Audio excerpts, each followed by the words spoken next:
Hey, what's up, guys? Welcome to Lawsplaining the Interwebs. I am your host, Nick Rekieta of Rekieta Law, a small law firm in central Minnesota. But I'm broadcasting, of course, from Florida right now. How are you guys doing?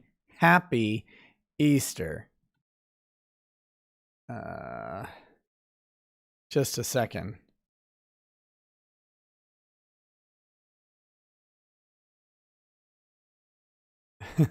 Sorry, I gotta send this text real quick. So I'm on time, of course, but you know how it goes. Even when I'm on time, I got to be late. Happy Easter. May all sorts of blessings and good tidings and all of that be on you, whether you are a Christian and find Easter to be an extremely What is happening with all these stupid? That's a different thing. Whether you are a Christian and find Easter to be a time of comfort and meaning, or whether you are not and don't, I'm an equal opportunity blesser and wisher of goodwill. In fact, I don't know that I've ever wished anyone bad will in my entire life. Oh my goodness. So anyway, here's the deal. It's Easter Sunday. There's a couple things we can talk about. I don't have a lot, but I know that not everybody out there gets to spend time with family or friends on holidays, and I like to always make sure, if possible, that I can show up, and if you got nobody else to hang out with for whatever reason, either you're busy, you're on the road, other people aren't available, whatever it is, that you can come here to this channel and hang out for a little bit. Maybe we'll toss back a few, maybe we'll laugh at something, maybe we'll get really mad. Who knows? But we can do it all together, and we can have a little bit of camaraderie. Camaraderie. We will talk about comrades on the Canadian police in a little bit, but so we'll do that in a little bit. Quit the platitudes and get to grifting. Okay, sign up for everything and donate a bunch of money. No, I'm just kidding. All right, let me start pouring this whiskey. Did you guys do anything good for Easter? I'm here at my parents' place, and so we had an Easter feast fueled by Dr. Barbecue, which is a pretty good barbecue restaurant here in Florida. Although we grabbed the barbecue and brought it home, because you don't want to, be weird to eat out, I guess. We had guests and stuff like that. It was a good time, family and friends, hanging out, just spending time together. That's about it. Nothing special, but it was good. It was good. The food was good. I got to sit at Dr. Barbecue though, and I'm going to do something really rare for this channel. I'm going to recommend to you a beer, which pains me to say it. Which just pains me to say it. I'm going to recommend to you a beer because I don't like beer. You know this, probably. If you don't know this, I don't like beer. I don't like it at all. Not a fan. That being said, there is one. It's a Kentucky Ale. And it's aged in bourbon barrels, and it's a very, very good beer. It really is. So give it a shot sometime if you're a beer drinker, or even if you're not. It's got a very heavy vanilla candy-ish sort of taste to it. It's good. Hey, what's up? I see Joe here in the chat. Good Logic says, "Happy Easter, bro.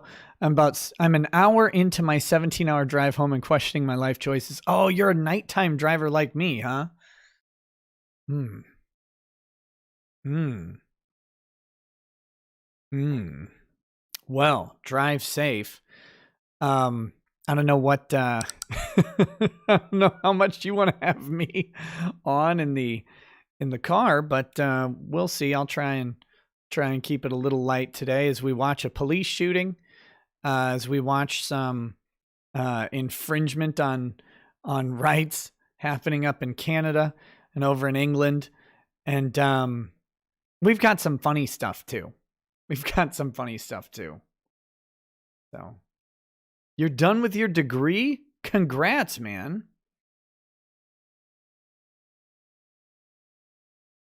Nope, hell nope. I have not tried Innocent Gun Scotch Barrel Aged.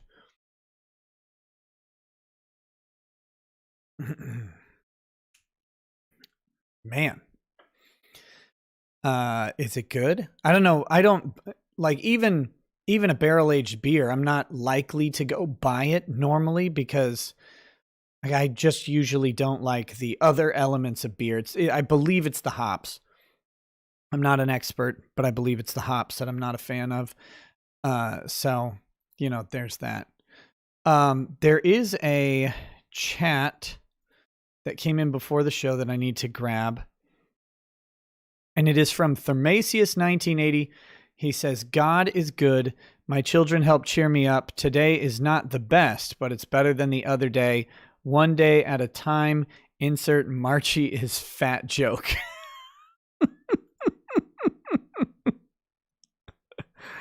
Oh, okay. I mean, there really aren't. We can't insert Marky as fat jokes. We can just, the real joke is her blood sugar. That's what it is. But yeah, man, I'm glad today is better than the other day. I hope they continue to get better. And children have a way of doing that sometimes, unless they're actively ticking you off. But usually they're pretty good at raising the cheer a little bit. So hopefully that continues and things continue to get a little bit better. So that being said, we've got a bunch of just little topics to talk about tonight. And I am really looking forward to next week and getting home and sitting down and in my office and doing the show. I have a long video planned because I finally got around to watching Chauvin's lawyer cross-examine that the fire rescue lady, the fire EMT. Did you guys see that? The one with the Karen cut, right? Who wasn't called to the scene. She happened to be out like walking around and came to the scene and then started immediately yelling at the police officers. Super helpful. I tell you what, Chauvin's the segment, the video I'm going to title, the video title is going to be Good Lawyer, Bad Witness. It's going to be Good Lawyer, Bad Witness because his cross-examination of her was very, very good. It was very, very good. And I want to point out some things that he does that, I'm sure a lot of you guys caught the same stuff. But I want to point out some things that he does that are very, very intentional and really excellent cross-examination. And so, he, without directly doing so, he gets her to impeach her own testimony, like right in front of everybody. And, even if some people I'm sure I'm not claiming to be, like special or anything like that. I noticed it. And I think some people, even if they didn't notice directly what he was doing, they saw and felt the effects of what was going on. And so I want to kind of break it down. And so, but that's going to be like an hour-long video because it's a 30-minute segment of cross-exam. but we're gonna do that. I wanted to do it before I left Florida, but I just don't think I'm gonna have time. So, yeah, but that's coming up really soon. I'll probably run it as a premiere, so people can see it. I'm not gonna do it as a live stream because I love the live stream format. Like, what is there? Is it like a hair? I love the live stream format. I really do. But having trying to nail that down into a specific focused set of content I get a little distracted by the chat. And so obviously the live stream content is more fluid and rambly and all that stuff. But I'll probably record that as a straight, 1 hour video, run it as a premiere and then go through it that way. But that should be a good solid video because it's really, really good deconstruction of her testimony. So that's something that's coming up this coming week. When I get back, I may actually do some coverage of the Floyd trial live. Again, it depends on my ability to schedule it. I do have a show already booked on Wednesday. I'm going to be on Midnight's Edge, Tom from Midnight's Edge, Wednesday at 11 a.m. Central Time. So as that gets closer, I'll be tweeting out the links and stuff like that. But that'll be a fun show. Been looking forward to talking to Tom for a while. So that'll be good. Other stuff that's going on. Yeah. What I really want to see is I do want to see the examination and cross-examination of some of the medical experts. I think that'll be great. In the Chauvin trial, and then who knows what else. It's very possible that, as with any time, Thursday could be a Vic decision day. I want to get back into the habit of having more consistent short videos each day because I think my lack of consistency on those has been kind of holding back their distribution. It's the way YouTube works. Like, they are brutal. They act like they're not. And I got to talk about YouTube too, by the way. But they act like they're not brutal on missing video content or whatever. They absolutely are. Like, you can see it. And any creator who has taken a break knows exactly how that goes. So I want to get back into creating some of the, shorter content and probably even shorter content still. Maybe doing a couple like 2 to 3 minute videos a day, along with the longer, like 10 to 15 more in-depth breakdowns. But I got to get a good flow for just quick news update stories. But expect some of that coming, hopefully this coming week, as I'm able to get to it. But that's kind of in the plans. All right. Speaking of YouTube.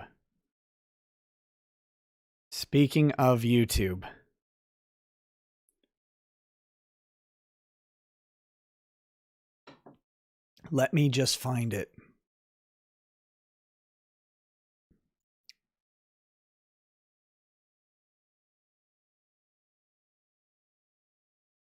Hold on, I gotta get windows arranged here.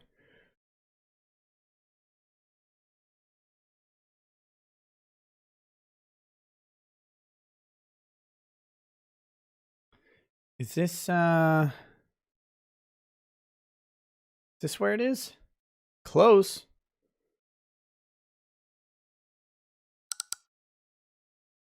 All right.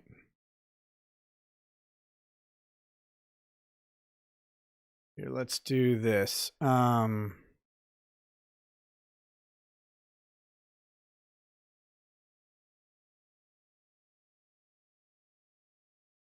finding the right tweet here. Let's take a peek at this. This is absurdly frustrating. Here we go. Yellow Flash. Here we go with Team YouTube purging subs again. Let your followers know they're being unsubscribed again. Yes. Check your subscriptions, not just for me. Check for everybody. Check for everybody. I had YouTube remove over 150 subscribers today. M.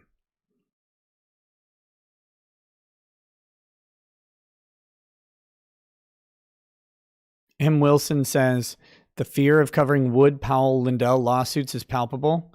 I'm not afraid of covering them at all. They just haven't had much action in them yet. So anyway, YouTube removed over 150 subscribers today. So, check your subscriptions. Make sure you are still subscribed to the people you like. Here is YouTube's official response. Your sub count can change because we verify legitimate or inactive subs around the clock. Lie, lie, lie, lie, lie. They do this the same day at every single day. It's the same time every single day. Every single day. They do not do this all around the clock. These purgings come at the same time. Like, look, it is not uncommon for my channel. Like if I'm actively, you guys see a rounded number, right? You see 161,000 subs. I see the exact number in my YouTube studio. And it's not uncommon for me to like refresh the screen and see it go up 1, down 1, up 2, up 3, down 2, something like that. That type of stuff happens around the clock. These get purged. We're talking 150 at a time at the exact same time. And it's a specific time every day. It's around 9:30 p.m. Central Time. And they do it. That's just how it goes. Looks like this one was a little bit earlier in the day. But yeah, they nailed it. So good job. Also, they can opt to sub/unsubscribe from your channel. Like, I can't express how rare this actually is. I cannot express how rare it is to actually have someone go in and unsubscribe from a channel. Like, just think of your own habits. It's not something most people do, even if you're not watching a channel. And it's partly because YouTube is so good at delivering you the content you want to see. I say good in air quotes, but they really are pretty decent at it, that you don't even realize whether or not you're subscribed unless you're checking your subscription feeds. And I'll tell you, the majority of YouTube users don't. The majority of YouTube users navigate to videos through their homepage, not through a subscription feed and not through a notification. YouTube's really good at putting what you want to see on that homepage because they collect all of your data all the time. And so they unsubscribe people.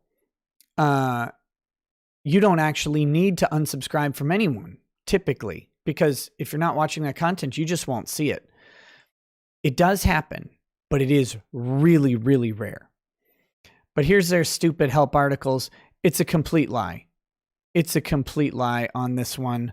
Now there was a response. They responded one more time, and I want to show it because it was just pathetic.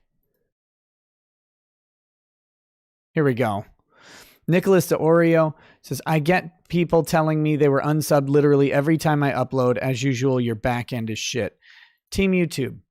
Jumping in, note that YouTube's doesn't unsubscribe viewers from a channel unless our system detects that it was a spam/inactive account. Here you go.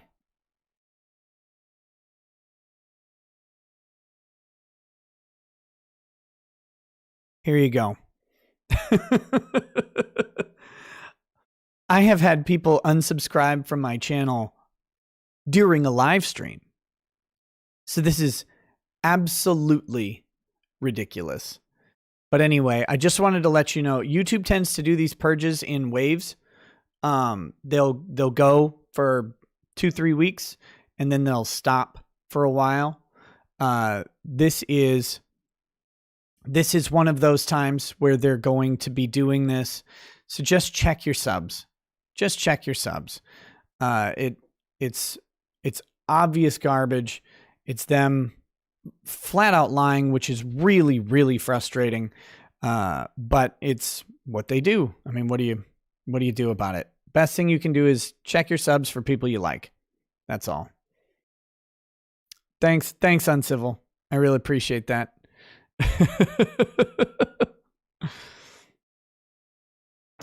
Diamond Duck 98, exactly. But I don't remember my subs. That's why I have subs. Yes, you nailed it.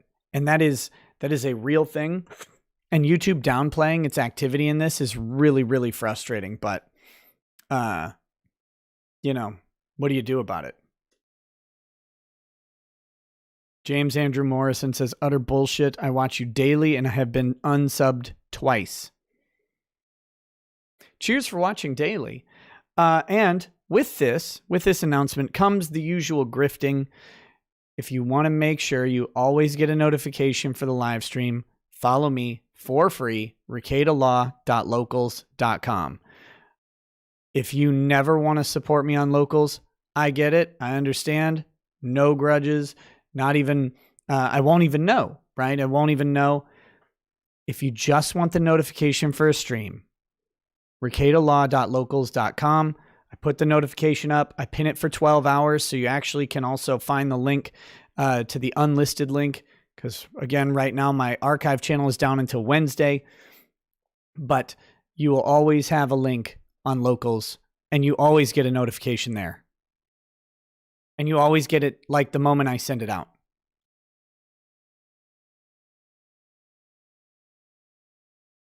So that's just a great way to always have a notification.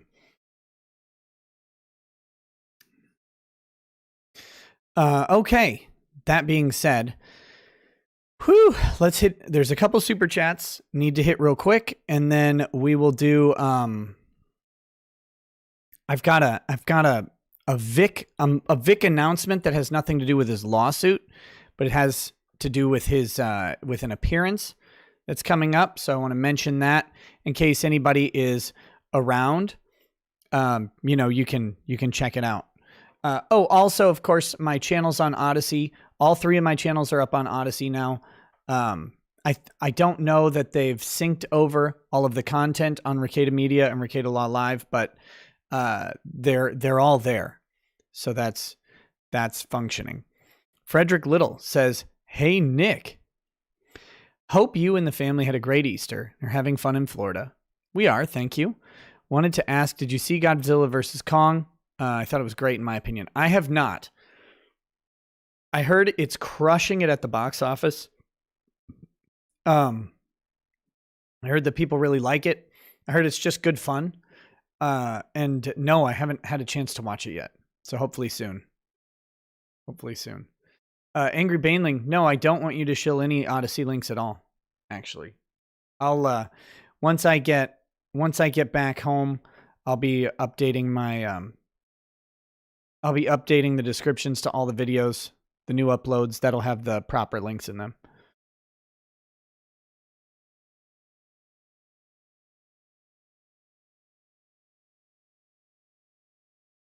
Linda Marie, did you get unsubscribed?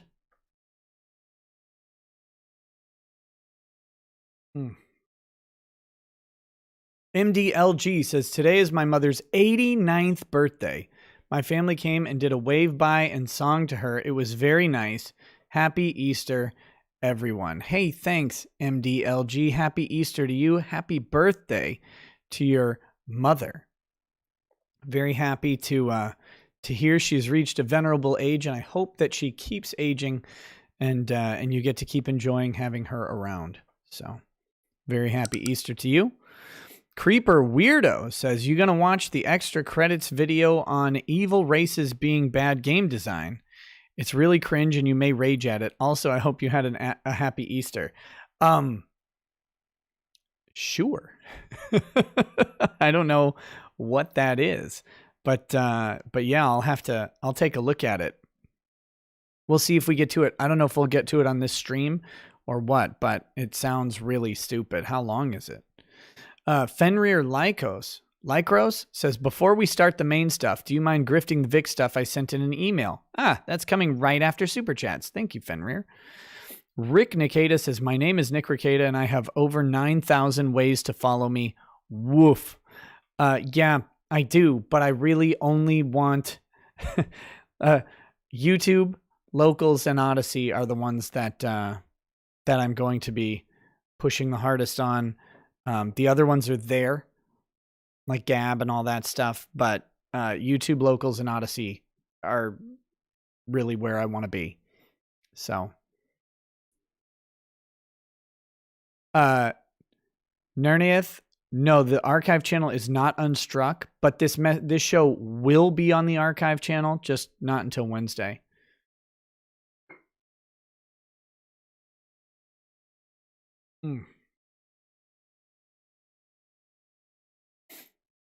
All right, let's do this. I gotta find this email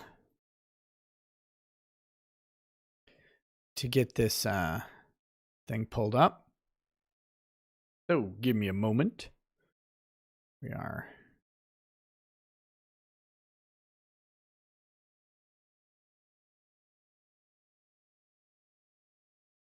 Okay, let's do. Whoops. God.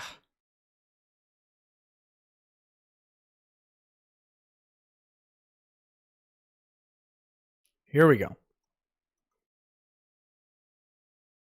Oh, I cannot wait to be back to having my monitor set up from home. Here we go. The church at Buffalo Creek. This is in Waxahachie, Texas, April 11th, 2021. So that's coming up in 6 days. If you're anywhere near Waxahachie, 11 a.m.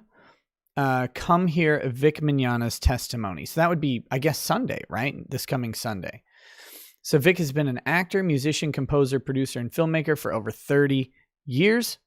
He's most well known for his voice acting in shows like Dragon Ball Z, Full Metal Alchemist, Pokemon, and hundreds of others, as well as the executive producer and star of the popular web series Star Trek Continues. Raised in a church family, Vic accepted Christ at the age of 13, has been part of ministry for decades. Vic's great passion over the last 20 years has been to use his position in his industry to share God's love and message of hope. He has seen it as his mission field. Unfortunately, Vic's faith and conservative beliefs have brought him a great deal of attack and hatred over the last couple of years. He has been yet another victim of the cancel culture, but has been doing his very best to see God's plan and purpose in everything. So you guys can check that out if you're in the area of Waxahachie, Texas, April 11th. So that's at the church at Buffalo Creek. So there you go. There you go. Jackie Randazzo, how's the weather in Florida? It's Florida.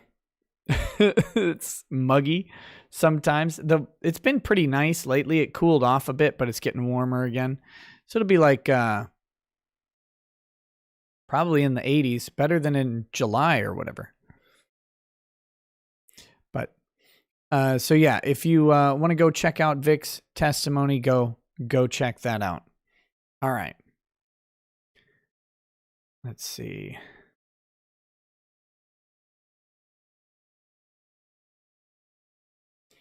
Eric Jimenez says, I'm still surprised that no weirdos harass Vic. Well, yeah, they don't go anywhere. People who hate Vic don't actually go to any of these places. That's the amazing thing about them.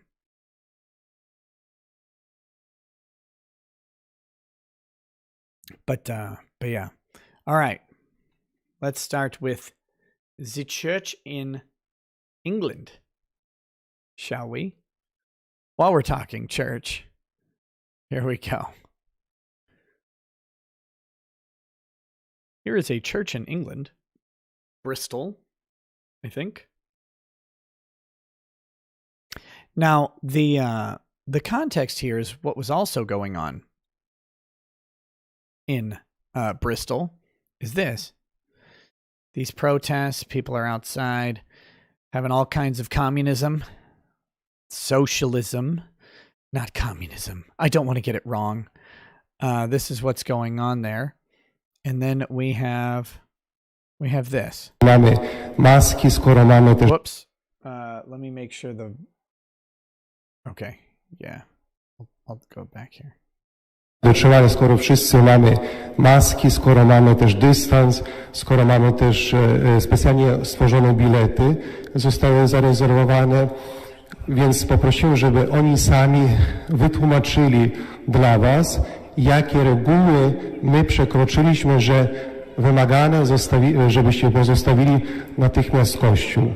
So please explain us. Ladies and gentlemen, this gathering is unfortunately unlawful under the coronavirus regulations we have currently. Okay. Sorry about the speakers. I turned it down. It should be much better now. But yeah, so we'll go back just a hair. Sorry, your gathering's unlawful. Ladies and gentlemen, this gathering is unfortunately unlawful under the coronavirus regulations we have currently. You are not allowed to meet inside with this many people under law. At this moment in time, you need to go home. Failure to comply with this direction to leave and go to your home address ultimately could lead you to be fined £200, or if you fail to give your details, to you being arrested. I suggest, ladies and gentlemen, though it is Good Friday and I appreciate you would like to worship, that this gathering is unlawful. Look, I appreciate that you'd like to worship. I appreciate that. You're going to have to go home or we're going to put you in jail. So please may you leave the building now. Thank you.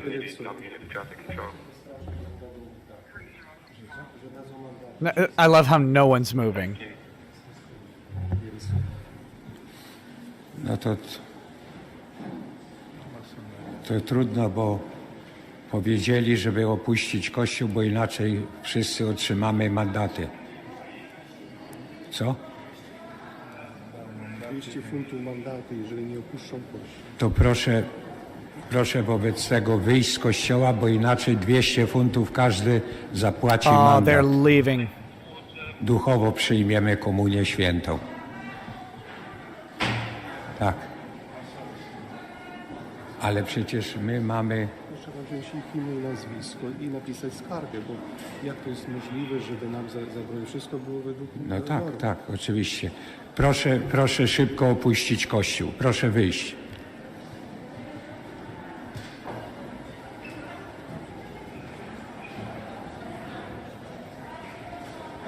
Proszę wyjść, bo żeby nie...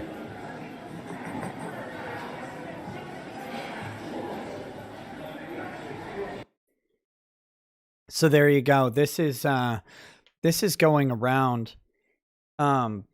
Again, I don't care what religion you are or aren't. There's an inherent freedom to worship. We recognize it as a right. As a right in the United States, we recognize the right. We don't assign it. We don't assign the right. It is recognized by the Constitution. It is something inherent in you, your right to worship, your right to not worship is similarly contained here. Let's do this one next. This is a little bit of a different result. This one is from Canada. So we're gonna check out the little bit of a disparate response here.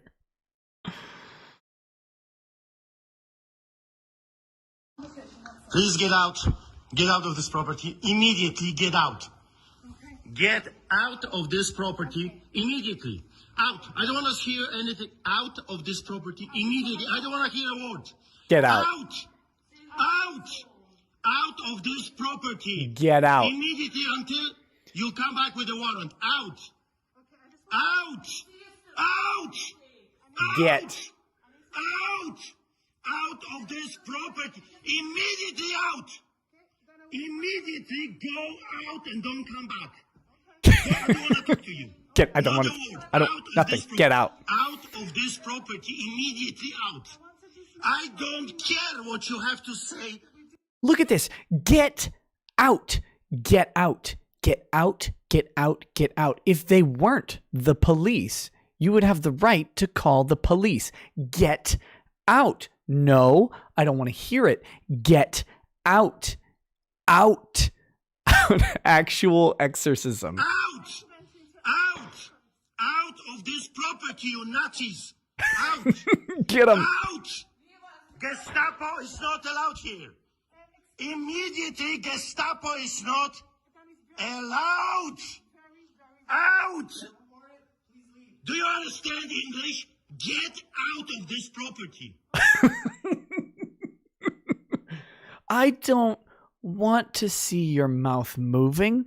I don't want to hear you talking. Get out. Well, let me just... No. Get out. Get out. Go. So go. Go. Go. And don't come back without a warrant. Out, Nazi. Out. Out. You understand? Nazis are not welcome here. Out. Out. And don't come back without a warrant. Do not come back without a warrant. You understand that? You're not welcome here. Nazis are not welcome here. Gestapo is not welcome here. Do not come back, you Nazi psychopaths.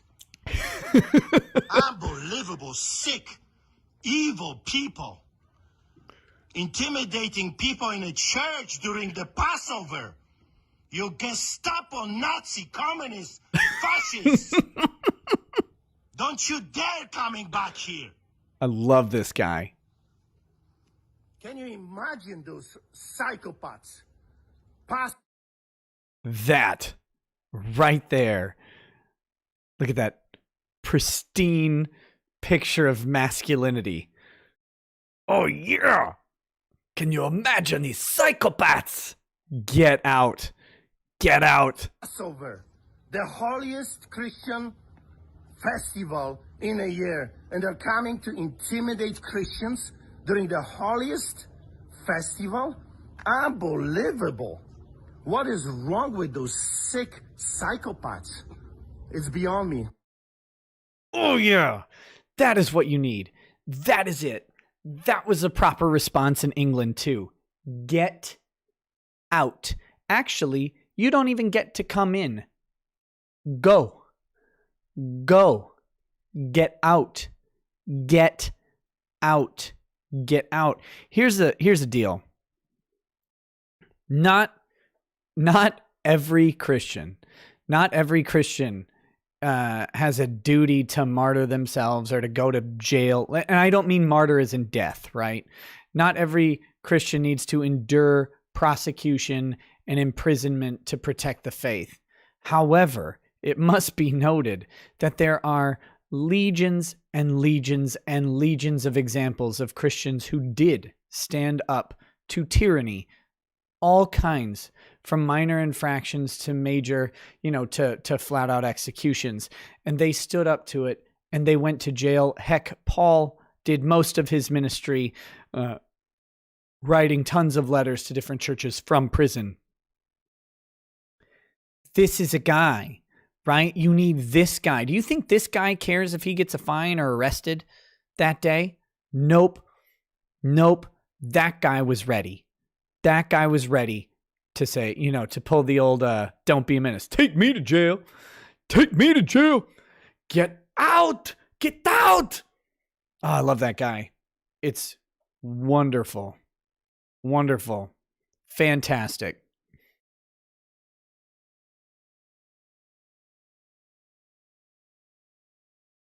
The last of you to leave, get your ears sliced.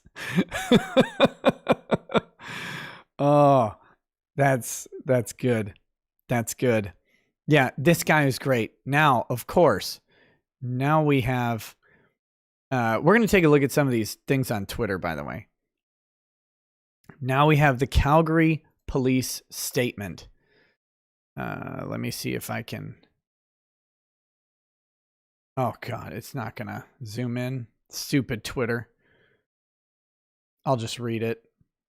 We just watched the video, right? We just watch it.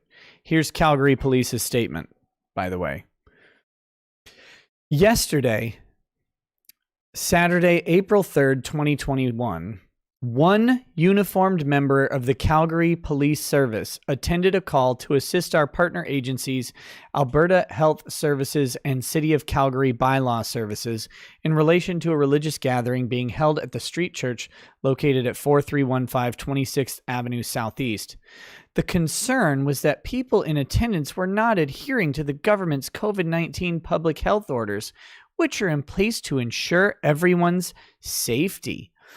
In attending public spaces, private homes, and businesses, we continue to strive for voluntary compliance with public health orders where that makes sense. The majority of Calgarians are understanding and cooperative. However, CPS is often asked to attend these calls in an effort to help keep the peace due to high levels of conflict between citizens and health inspectors. The organizer of the gathering was uncooperative with the health inspector and repeatedly raised his voice, asking all parties to leave the premises, which they did approximately 1 minute after entry and in a peaceful manner. 1 minute too long, you communist, fascist, Nazi, Gestapo. Get out. He said, get out. It's not 1 minute. It's 1 second. It's as fast as you can get to the door. Get out. Be gone, you weirdo haircutted Canadian thought. Get out. Get out. Get out. Get out. Get out. Not a minute. Not 2 seconds. You have enough time to turn around and walk the f*** out the door. Get out. No tickets were issued at the time, and it will be up to our partner agencies to determine subsequent enforcement activity in response to the situation. We understand the pandemic has caused great disruption to all Calgarians in their professional and personal lives. We do not wish to disrupt anyone's holidays or religious or spiritual events. However, we must support our partner agencies when called upon to help ensure everyone can safely celebrate these occasions. You know how you could have safely facilitated that? Grab the little weirdo, pick her up, and drag her out the door because a citizen refused entry to a government agent. And I know it's Canada, and Canada has cucked laws. You don't have a warrant. Get out. You're still based on the common law system. Get out. You don't have a warrant. You don't have a right to be here. Be gone. The cop should have removed the inspector immediately. That's what should have happened. Get out.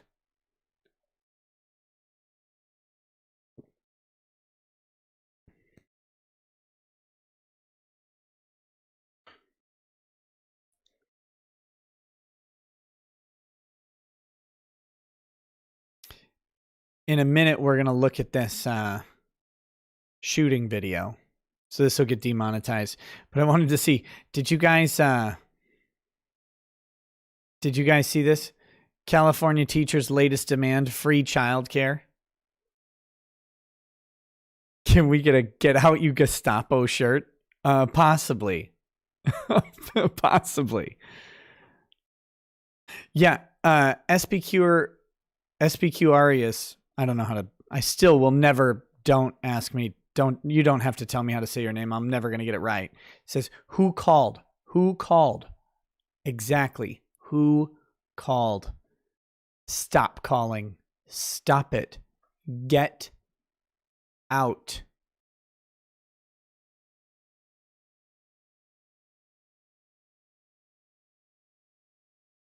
Get out.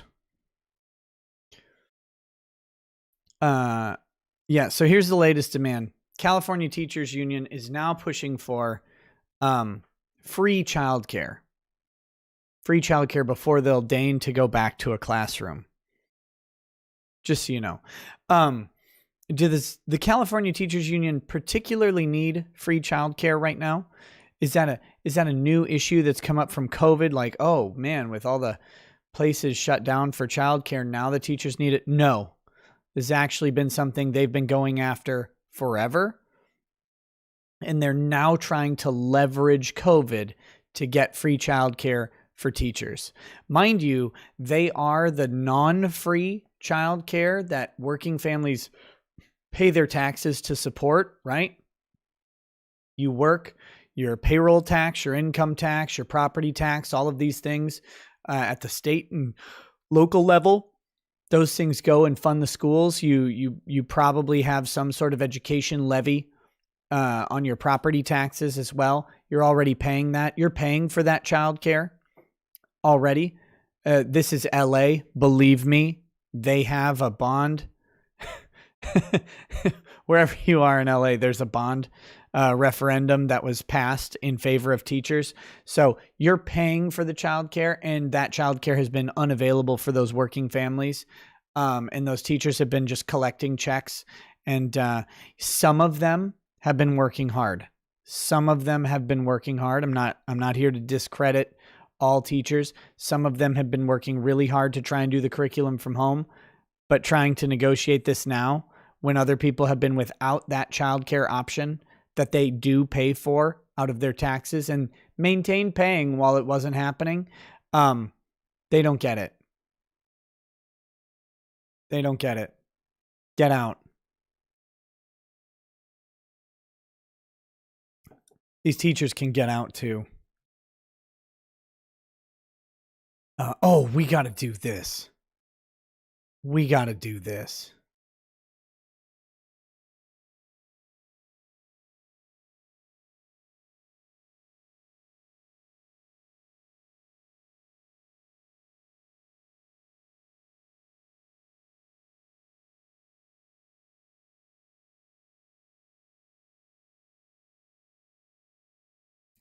Ethan Klein.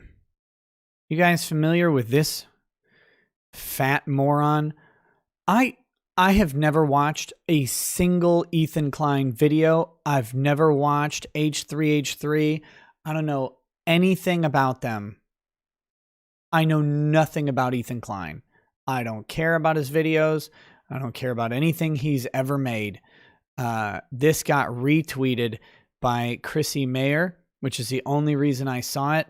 I don't follow fat dumpy men on Twitter, so he says, "Hey, hashtag no vaccine passports, dipshits. It's not fascism, you whiny fucks. We're trying to prevent people from dying.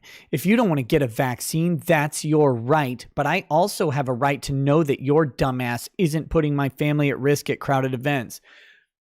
Point of correction, Ethan Klein. You are correct that it is a right to not get a vaccine. You are incorrect that you have a right to know who doesn't have a vaccine. That is not your right. That is not your right at all. And you have no right to prevent someone else from going to a crowded event. But guess what? You dumb pile of fat. If you're vaccinated, there's no worry about this. This is the problem with the vaccine passport. It doesn't make sense because if you have a vaccine, you can go to any event and not get the COVID. I believe that's the point of the vaccine. Now, look, I know it's only like 94% or 98 or 99% effective or whatever it is. But that's the whole deal. You don't have a right to not get a disease or an illness or a communicable ailment of some kind.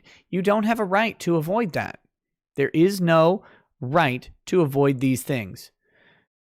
But if you're vaccinated, you are the least at risk that you can be at that point. Anybody else who's not vaccinated is more at risk at that point. So, point of error, you don't have the right. You have nothing like the right. He says, so if that means you can't go to a movie theater or a ball game because you choose not to get a vaccine, that's your choice. Nope. Actually, that's not how it works at all. by the way, but it's not your right to put others in danger. It literally is. That's the whole point of right, you dumb. Guys, if rights were only afforded,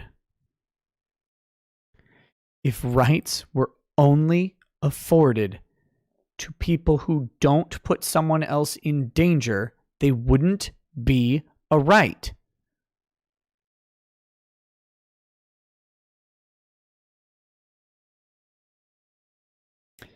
The only purpose of preserving rights is to preserve activity which is not friendly to someone else. That's the only purpose. There is no other purpose to a right. Like, you have a right to stay in your home alone from everybody else. You do. I mean, I guess in theory, but no one needs to protect that. You have a right to leave your home. That's more important. You have the right to freely travel and traverse, even though that travel and traverse will run up against someone else's right, because in theory, I can go to a spot that you might want to go to, and I could beat you to that spot. And if I stand there, you can't be there. Maybe I'm first in line to get an iPhone because I have a vagina. I don't know. Maybe I'm at the beautiful lookout point on the Grand Canyon. Maybe I'm in the hot tub before you. Maybe anything. Maybe I'm in the seat at the movie theater that you want. Maybe I'm the last person who will get a ticket to the Broadway show you want to go to. Whatever it is, I am there. And if I am there before you, because of my freedom to travel, you don't get to infringe on that and remove me. That is a risk to you. The other part of that risk is I might make you sick. I might carry an airborne ailment. I might not know. I might know. I can have the flu or a cold and go outside. Guess what? I can have the flu and go in an old folks' home. I don't recommend it. Don't recommend it, but you can. There's no one who can reasonably stop you except for the old folks' home. There's no government edict that can prevent you from walking around with the flu or Ebola. Outside of very specific circumstances, outside of a specific act of Congress or a specific executive order, there's nothing that can stop you from walking around with Ebola.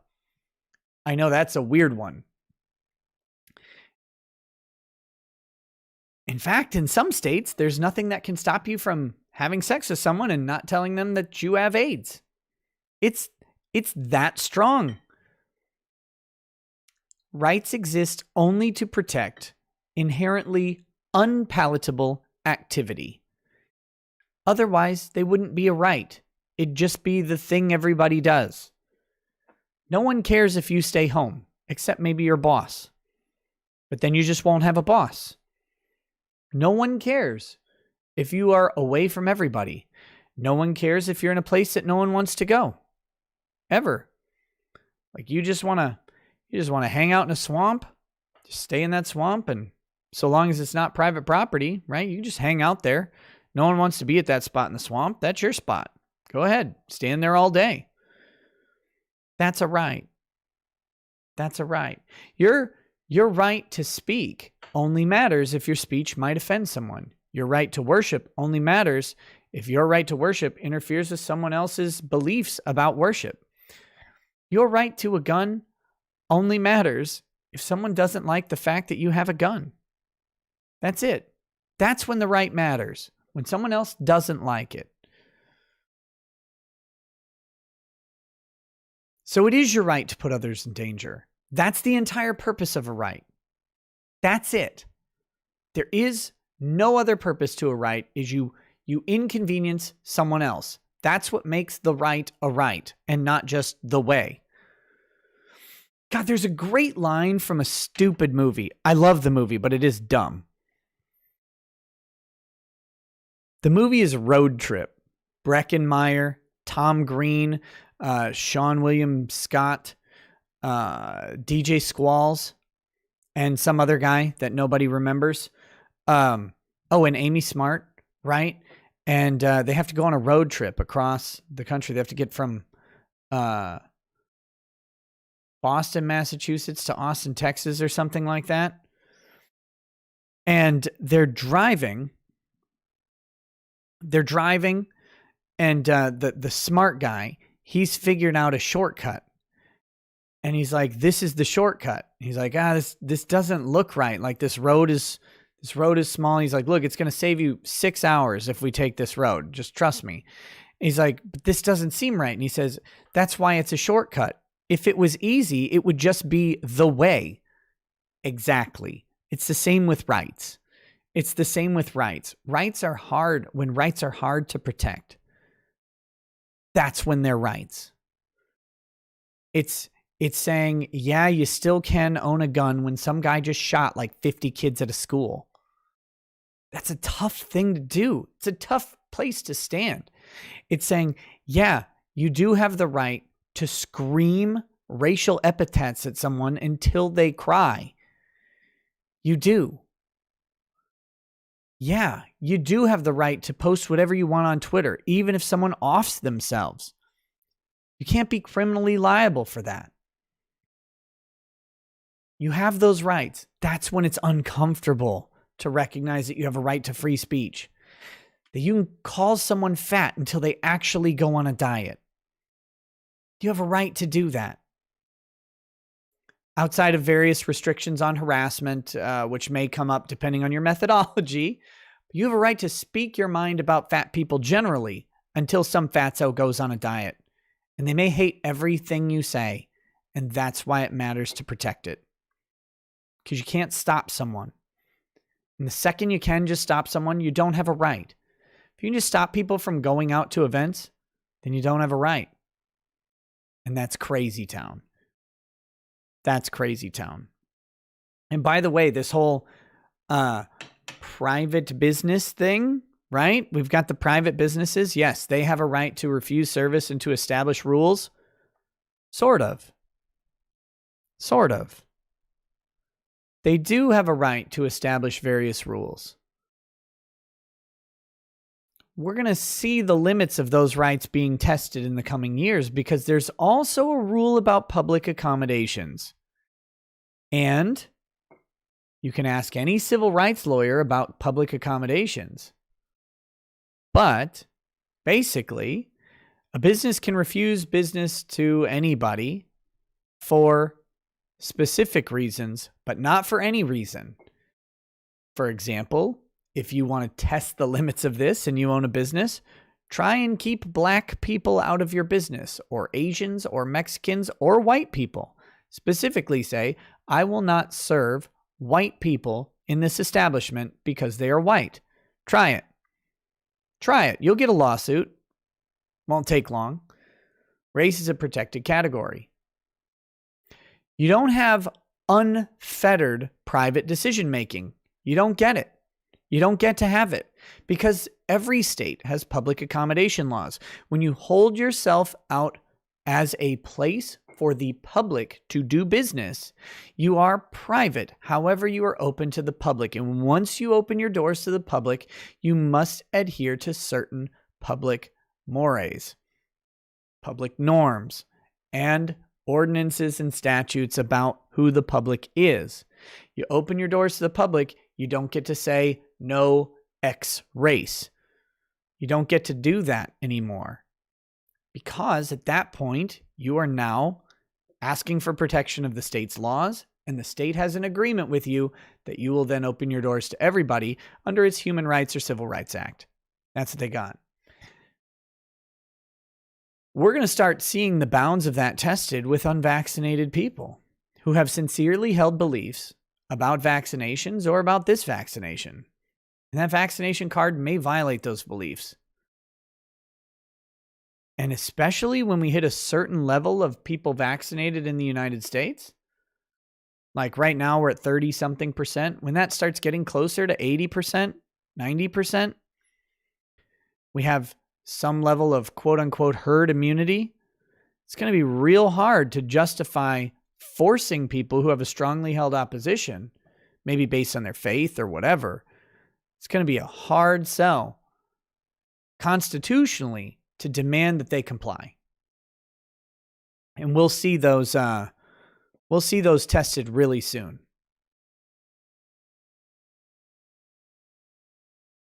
It'll be interesting to see how they go. But everybody does this. It's a private business, blah, blah, blah. Tell you what, if someone ran the numbers right now and found out Twitter only kicked off black people, there would be a lawsuit against Twitter in a day. And Twitter would lose. No matter how private business they are, and they're like, we just don't like black people. Nope. Sorry, you don't get to do that. You don't get to only kick off a particular race, a particular national origin, a particular religion, gender, I believe, is sex. Sexual orientation was incorporated recently. They can't just keep out the gays. Can't do this stuff anymore. You don't have an unfettered reason, even as a private business, to do this. But of course, the vaccine passports has nothing to do with private businesses. These are government created things. And by the way, they can't require an ID to vote, but they're expecting, let's do it the way Democrats do it here. Okay. This is very dangerous to say, even though this is how Democrats I'm not saying every Democrat politicians think, okay? Black people can't get an ID because they can't seem to manage it. But apparently black people are going to get a vaccine passport. Like, they can't seem to manage getting an ID in the eyes of Democrat politicians. Being very clear here, I happen to think everybody is capable of getting an ID. It's not that hard. And I don't have, a lack of faith in any particular race. That's a silly thing to me. But Democrat politicians seem to think that minorities are incapable of getting IDs, but they're perfectly capable to get vaccine passports, apparently. Sure. By the way, a civil rights lawyer is chomping at the bit for government vaccine passports that are harder for rural black families to acquire. Those vaccine clinics aren't really hitting those rural areas. You got to drive hours to get to them.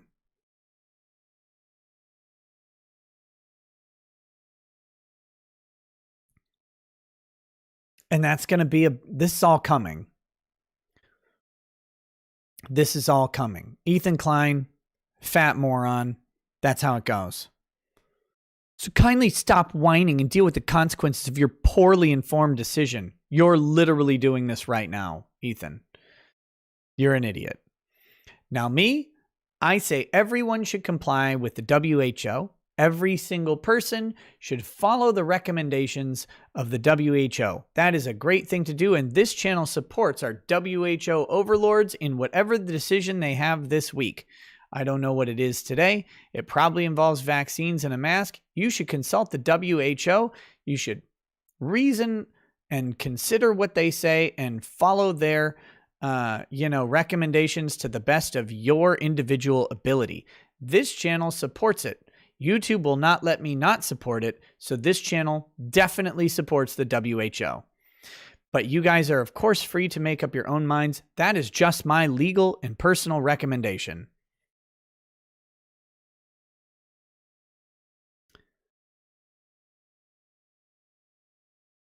Does anybody know how to say help me in Morse code?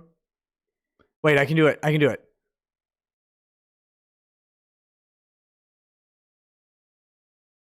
There, was that it? I think that was it.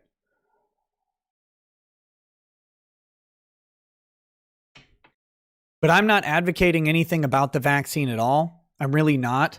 I'm just simply saying that these rights are going to be tested. They're going to be tested very, very soon.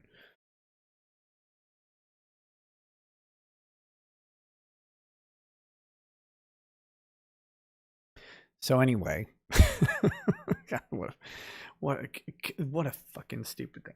And of course, shameless plug to my merchandise. My rights don't care about your feelings. You can get it on my Teespring store if you want. If you don't want, please don't buy it. But if you like it, grab one. Have fun with it. Have fun with it. Again, I get like $3 a purchase. So you don't hurt my feelings if you don't have them. I make those things for fun, for jokes, for memes, for you guys. So, but they are there. They are there. And I do think someone posted a nice mug, one of the stainless steel, like an insulated coffee stainless steel cup or whatever. They posted it on the locals page, and they said it had already pissed off 2 people. So there you go. I hope you guys enjoy those. Chrissy Mayer here says they're called freedoms because they're ours regardless of how healthy one is judged to be. Exactly. Where does it end? Would he keep people with STDs from attending baseball games and movies too? Because those people are always the most fun. Wink face. So there is that. Let's catch up on a couple of these chats that have come in, and then we'll do. We're gonna watch someone get shot to death in a minute. I hope you guys are up for that. That's always fun. All right.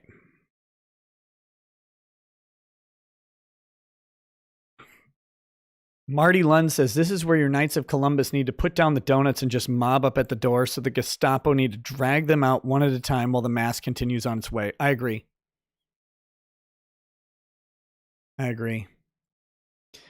Nova Zero says, it's my dream to see the neighborhood kick out some fascists. Let me get my bow and arrow, do some walk-bys, chuck some fish and chips. I need a notice of service. Slap some law enforcement with it, just serving notice. Loric Project says, screw the teachers and districts. My local district just rebuilt every school in the district and got like 3 new levies on property tax here. Ugh. R.I.P. to you, buddy. God, that's so brutal. It's so brutal on taxes. Imagine having to pay to keep what you own. Like, you own your property, and yet you have to pay the government for permission to maintain living there? That's nonsense to me. Still does not make sense to me. Kyle Cowden says, it is fascism. Showing your papers to pass checkpoints is anathema to free travel. That's besides the demand for people to display their PHI is a direct violation of HIPAA. I knew I took those research for something. Yeah. Yep. That's the thing. Now, you voluntarily sharing, look, you voluntarily do it because we say so. If you don't do it, well, you know there are consequences, so you do it voluntarily. It's okay. You voluntarily sharing your PHI with a private entity is not a problem. However, all of those private entities somehow very quickly become holders of private health information and subject to HIPAA laws. So that'll be really interesting to see as well. Jorel Navarro says, I have no problem showing off my COVID vaccine card if they want proof I got vaccinated, but I absolutely will not download an app that carries my entire medical history. And again, yeah, people who are getting vaccinated, and I know lots of people who are getting vaccinated, I have no problem with it. Again, I'm not advocating anything about the vaccine. That is people's personal choice. I suggest listening to the WHO. I have listened and reasonably considered the WHO's position on vaccines myself. And I have made the appropriate decision for me and my family based on the WHO's knowledge and recommendations.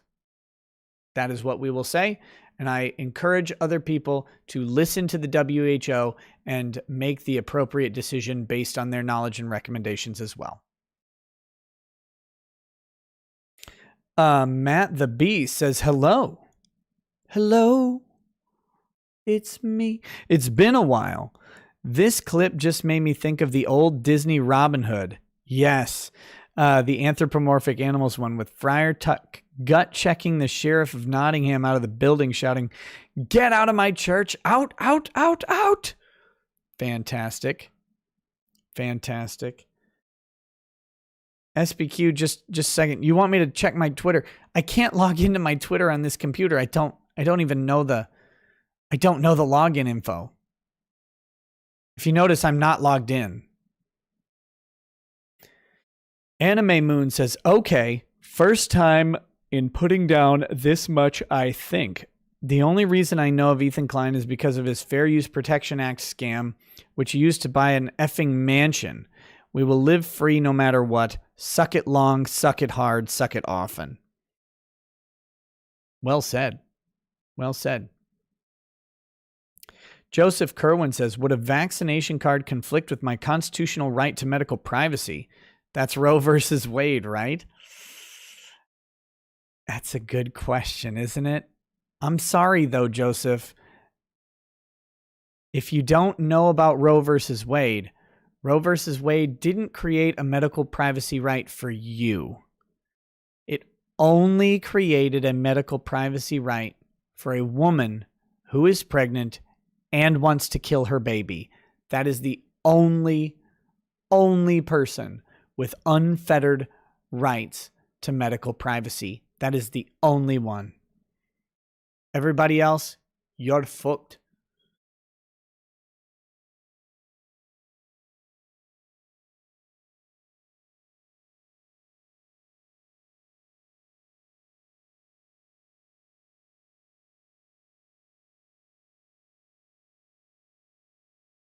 Vicky will win, or Vic will win.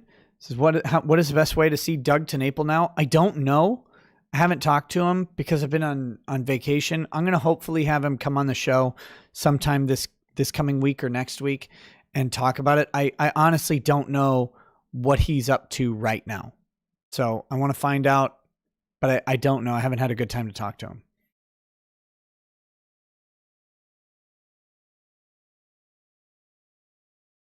Forbidden Ruin says, doctor-patient confidentiality, it still stands. Your doctor-patient privilege is much weaker than you think. Much, much weaker than you think. The only place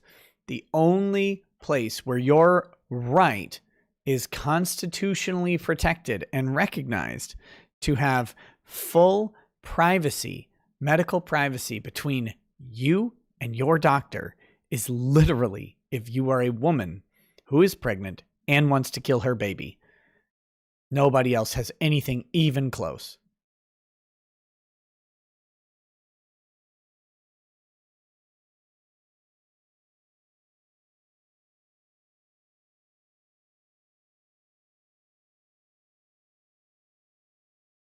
Doug is on Locals now. Very cool.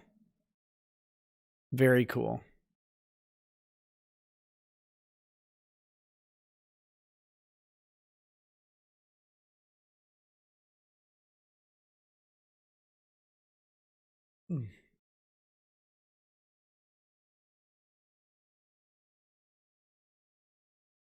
All right. Let's watch someone get killed. We're going to watch someone else get killed today. Sorry for the death. Jesus had to die though. I mean, he defeated death, so this is all fine. Let me pull this up.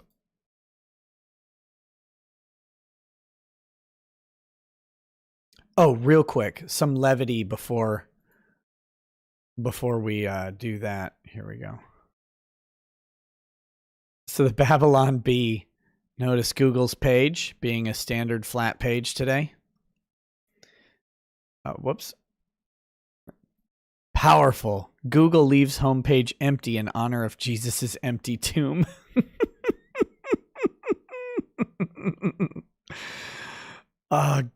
God, I love the Babylon Bee.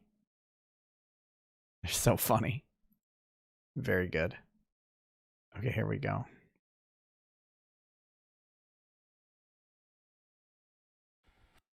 Okay. So this is from Active Self-Defense, I think. Active Self-Protection is the channel. They are a very interesting channel.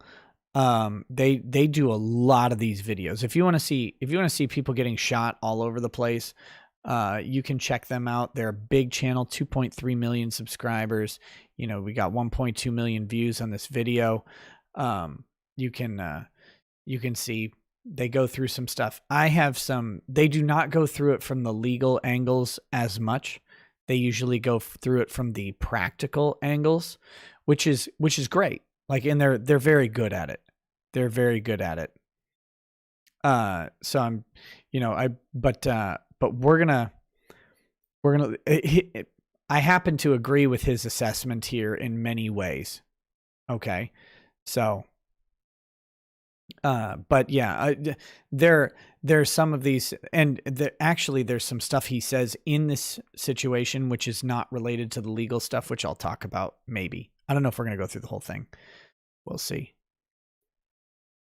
For officers and private citizens alike, the standard of the use of... Actually, I'm going to skip his little disclaimer because he covers law enforcement stuff.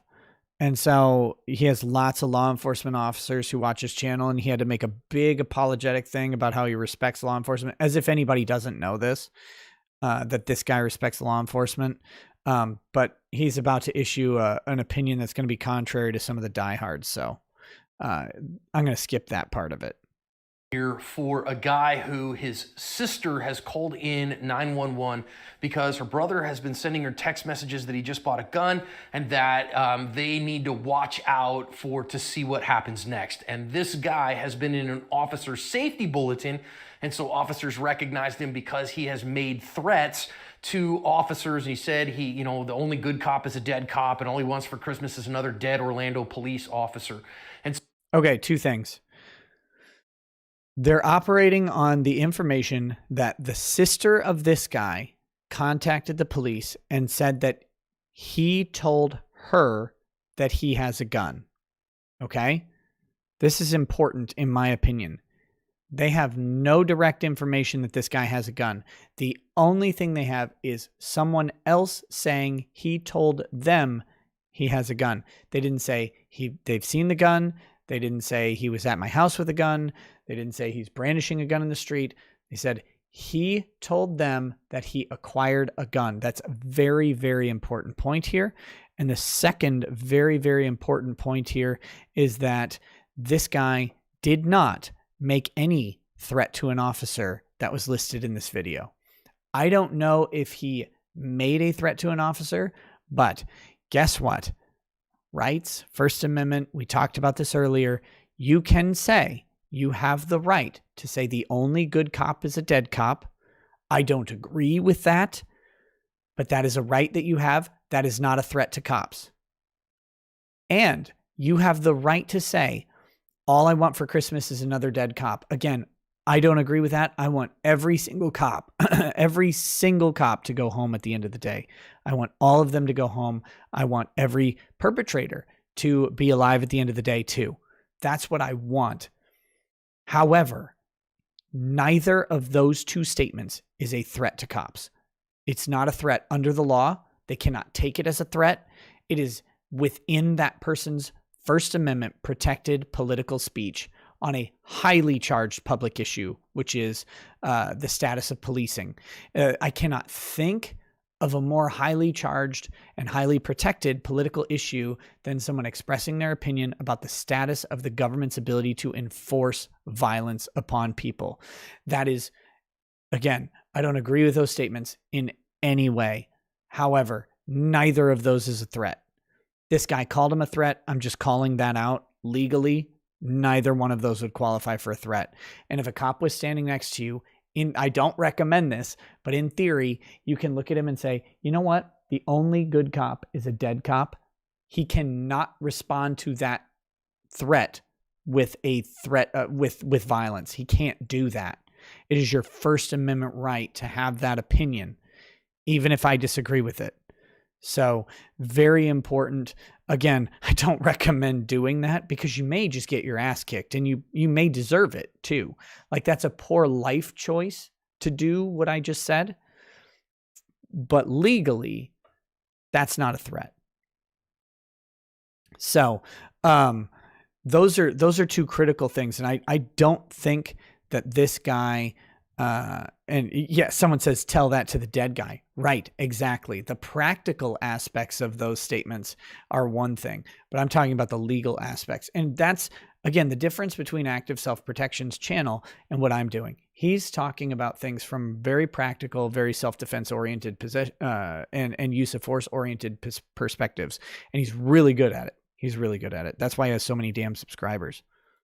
So officers have been called in this area. They've been looking out around this church for this guy. And the officer here whose badge cam we are watching is looking around and is going to see him kind of over his right shoulder as he comes around through here. So you can see him looking over to his left. He's actually here in a little while going to see this guy duck in between buildings on the right, and a confrontation is going to ensue. That's what he's been told. That's what he has to see. Let's listen in on the camera.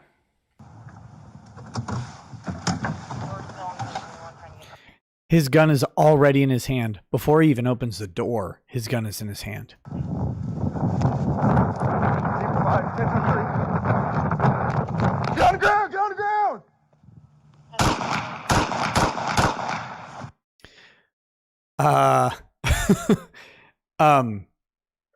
Get on the ground, get on the ground. Let's go back just a second. It's hard to see this guy. He's off in front of this building over here. Okay.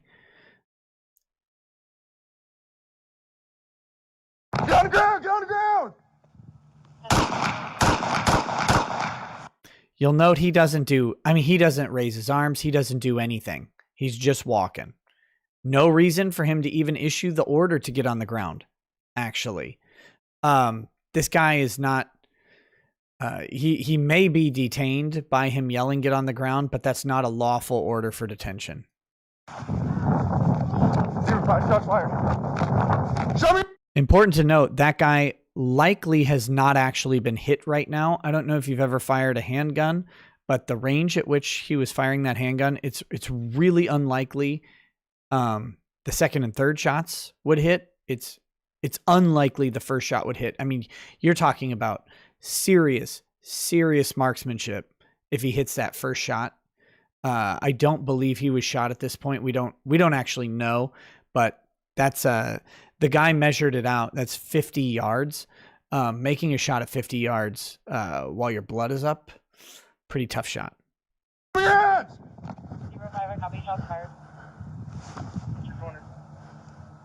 I'm behind the park. Show me your hands! Put your hands up!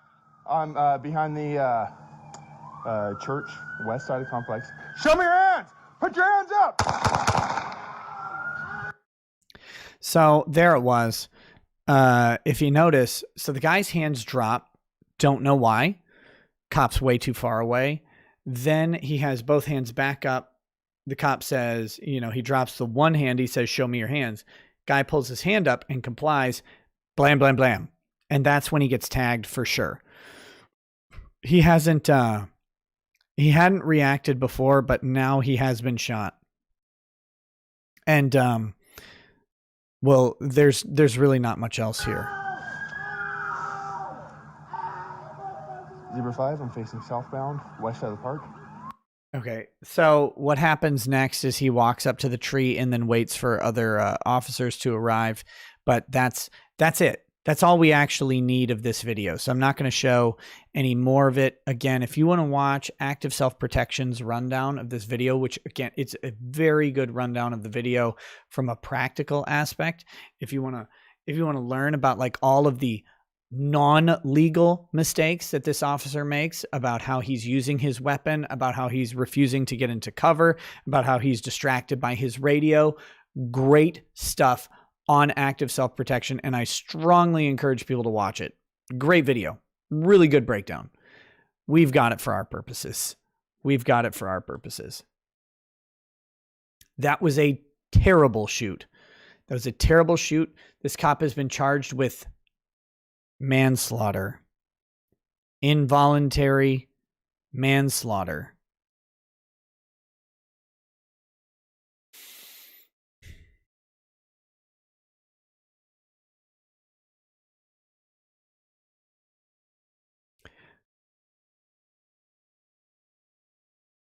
Involuntary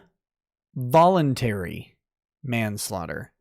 Now, let's talk about something else. This is important. Remember all that stuff about how the guy had a gun or whatever? They didn't find a gun. The guy didn't have a gun. There was no gun at the scene. There was no gun on the guy. There was no gun.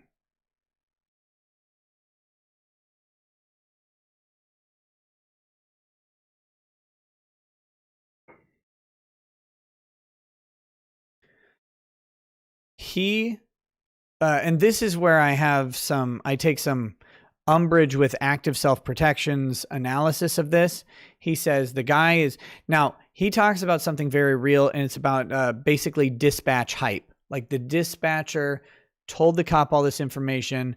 The cop dispatch priming. Thanks, Breck. The dispatcher told the guy all this information. He was primed. He's ready to go. He heard that this guy is a cop killer. He heard that this guy has a gun because the sister told them so, all of that stuff. While that is true, the dispatcher did do that, and dispatchers should be cautioned against it.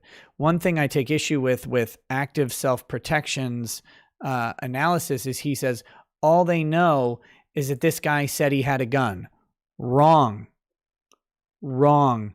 Nobody knows that this guy said he had a gun except maybe the sister, who may have also made it up. Or he could have lied to the sister about having a gun. But we don't actually know. The dispatcher and the police officer do not actually know that this guy said he had a gun. That statement could be entirely fictitious. Entirely fictitious. SB Curious says, what if it was you in this perp situation? What would you do? He did everything the guy asked. He followed directions. He followed orders. His hands went down. We don't know why his hands went down. What we do know now, and the cop didn't know this to be fair, we know he wasn't reaching for a weapon. However, why is this guy being stopped? Why has this guy been fired at? What's going on? I mean, if I'm the guy, I'm probably laying on the ground with my hands forward. But the cop said, put your hands up. This is a problem with issuing these commands. It's hard to hold your hands like this for some people. By the way, do it. See how long you can hold your hands up. Now do it while you're kneeling on rocks. Now do it while your heart's beating 1,000 times a second. Have someone shoot at you first. See if you can follow those orders. It's not as simple as it may seem. We're not talking about the other problems. Aiko Chan says, I'd have gone to a church, to be honest. Guess what that building behind him actually is? The building behind him is a church. The guy was at a church. For whatever reason, he's at a church. I don't think he's going to a church. It doesn't seem to be a mass day or whatever, but he's at a church. That's another issue with those shots. Very possible that this guy could have endangered someone in the building or in the vicinity by firing those rounds.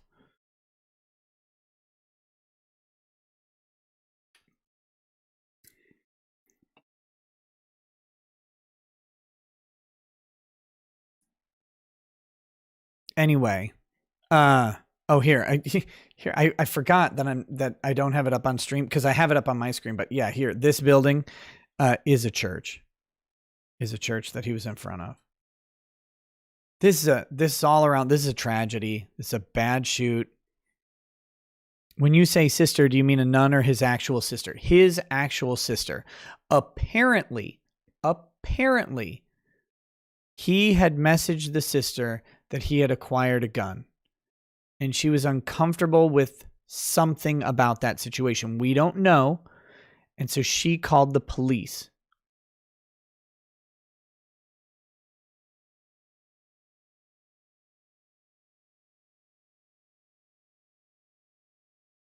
But Breck says, raise your hands, face away from me, kneel, cross your ankles, issued one command at a time with time to comply. Right. The problem with this one is he issues a command that he doesn't like, right? Raise your hand. Well, the guy's hand is down by his sorry, you can't see. Left arm is up.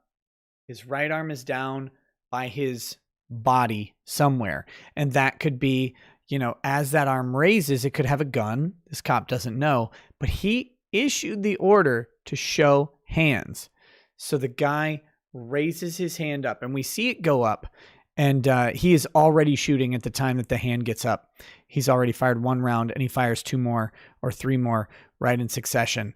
It's a really, really bad situation. This is, of course, the problem in general with police use of force, and why we need to be very critical of really bad shoots. Not every, actually, in fact, the majority of officer involved killings are justified. They are. And in some people's minds, even this one is justified, even though the officer created all of the conditions for justification were created by the officer's actions without justification. And that's why this guy may end up getting prosecuted. But I think involuntary manslaughter is a really bad thing. Now, one thing I haven't mentioned, it's been mentioned in the chat, I see it, but this guy has been involved in 5 previous officer-involved killings, 4 of them officer-involved shootings, 4 of them being fatal.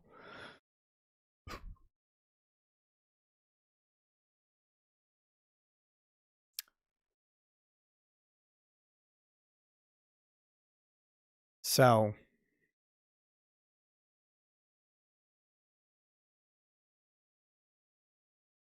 the other ones are apparently justified in the eyes of the law. I will humbly suggest that a great number, and great isn't that many. To me, 1 is a great number, but a significant number of unjustified police shootings go unprosecuted because it's hard to convict a police officer because of what they do. Like, we respect their service, we respect their training, we respect the danger of their job. Those are all realities. But I would suggest that does lead to a significant number of killings that are not justified being unprosecuted, or a police officer getting an acquittal because they get the benefit of the doubt. And that being said, I'm not sure how to fix that from a legal perspective. Like, I'm not out here saying jail all cops, but my solution does involve just generally less encounters on this. This encounter is really questionable. Let's figure this out. What criminal act is this officer responding to in this situation? Sephiroth Payne, this was in Modesto, California, whatever county that's in. We actually have no information that there was a criminal act at all in here. Even if we take everything in the information we're given as true, there's a guy who says cops deserve to die. There's a guy who says all he wants for Christmas is a dead cop.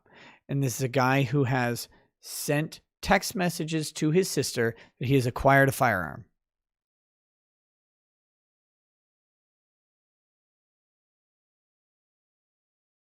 Even if every single thing about that is true, and that he saw an officer and ducked behind a building, what criminal act are these cops responding to in the first place?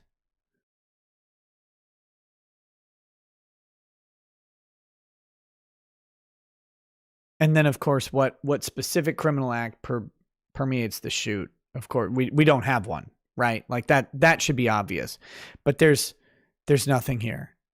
Was a warrant for arrest issued? Not according to the video, doesn't mention it, and the video tends to mention all of the other facts. I would think that would be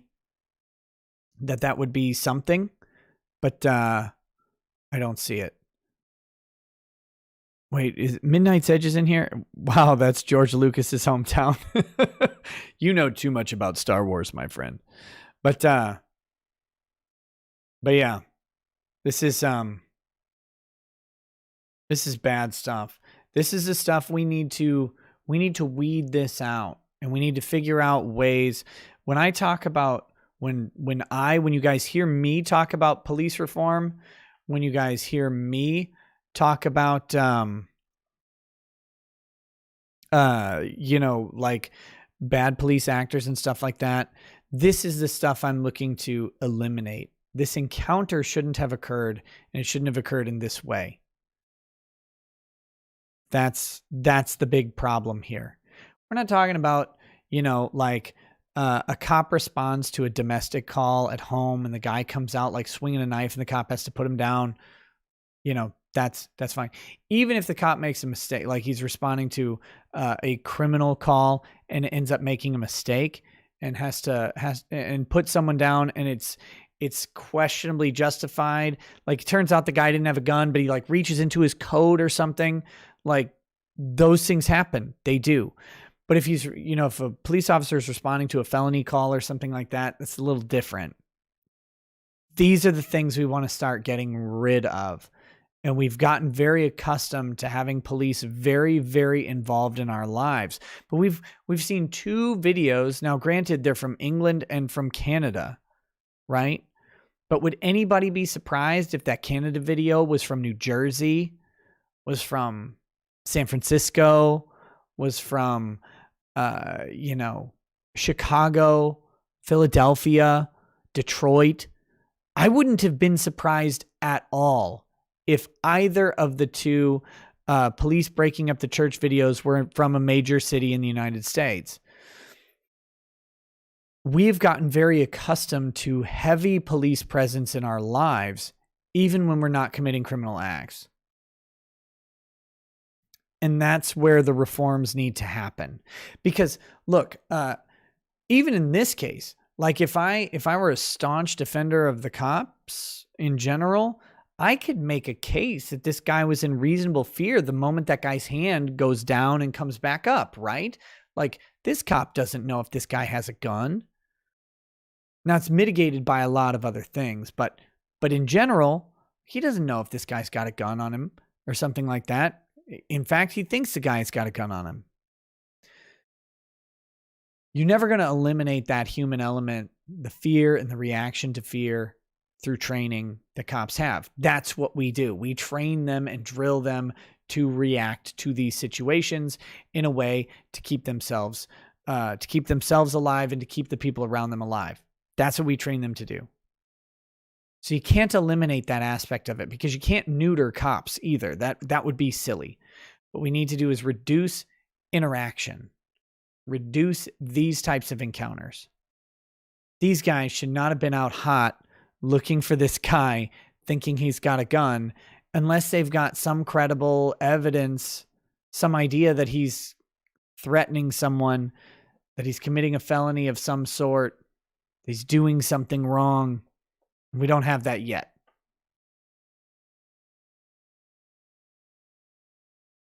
All right.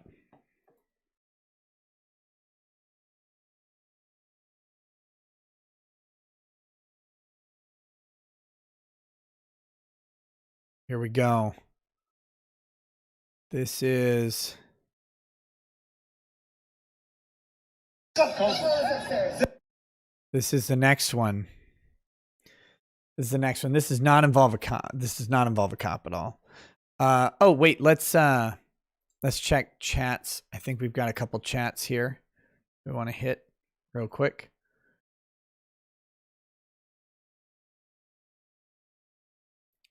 Sarge K20 says, I got this video recommended to me earlier today and didn't even notice you had shared it on Twitter. Algorithm is working strong. I'm telling you, man, YouTube knows what you want to watch. They really do. It's terrifying. 667MD says, Easter is usually a downtime of the year for me.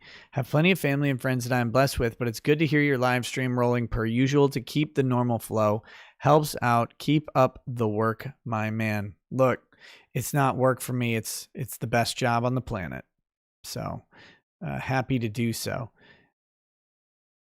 Nova Zero says, yeah, no, cops need a special blender for all us to pulse blend Dispatch should share culpability with how this nonsense goes. No protections for cops, none. But they fear that. Stop. Get out. All cops are gangsters. Disagree? Blender. Get out! Nova Zero taking the extreme perspective there. Yeah, I feel you, buddy. I feel the sentiment, but practically you're not going to get rid of the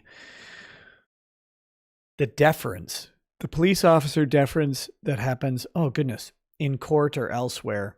Like those things are just strong things. And it's not like a thing you can legislate out. You can't do anything like that. You just, it's baked into us in many ways. So here we go. This one should piss you guys off. You guys see this? You hear about this? You see that? You see this? Video of 2 teenage girls in DC stealing the car and killing the Uber Eats driver.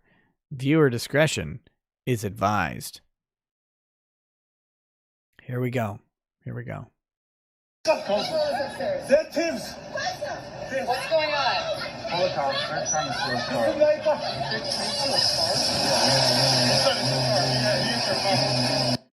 car. Real quick, before we get fully into this video, I just want to respond to something.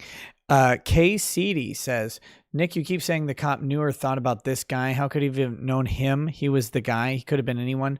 They recognized the guy from, they had pictures of him and stuff like that. They had some sort of bulletin, like kind of like not a person of interest, but a warning about this person.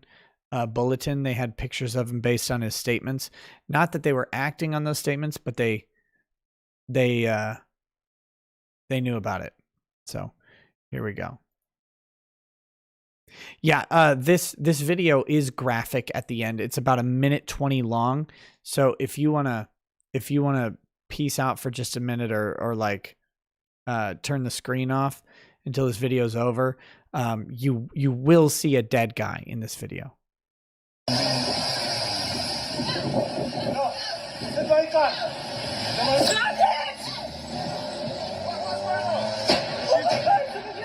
She's stealing their car. You're stealing the car? Yeah, we called the cop. Call the cops. Stole the car.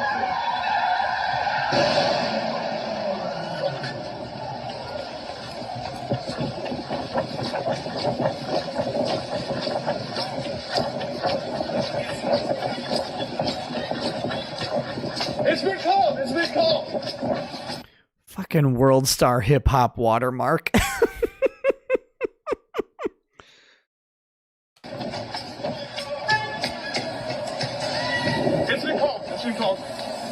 They stole the car.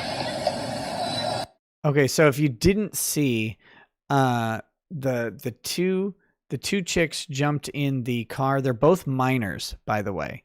They're both minors, not Minecraft minors, like under 18 minors. They jumped in the car and they do the carjacking.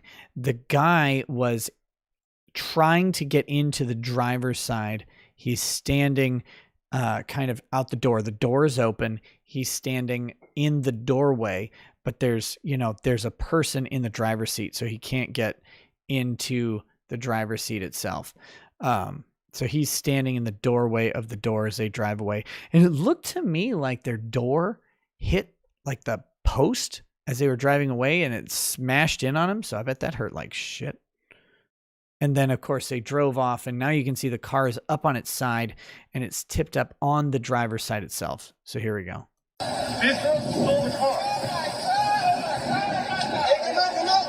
Hey, they stole the car. They stole the car. These girls. That's it.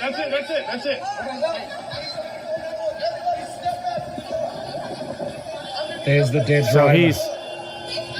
he's my God. He's dead as shit right there. Just so you know. Everybody needs to step back in the seat. I saw what happened.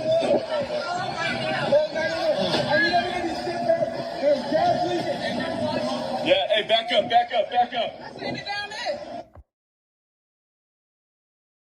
All right, so that was fun as always. It's always a good time to see that reality horrific story out of DC, happen. a What carjacking. I don't want to see the next video. So anyway, so what happened? Did they shoot him or run over him? Neither. He was thrown from the car when it flipped because he was standing in the doorway and it flipped. So he got launched into like a barrier or whatever. Very, very awful situation. Logan Ryman says, there's slight movement of the guy in the video. Could he still be moving but be dead? Well, okay, if he's not dead yet, he's about to be. He's about to be dead.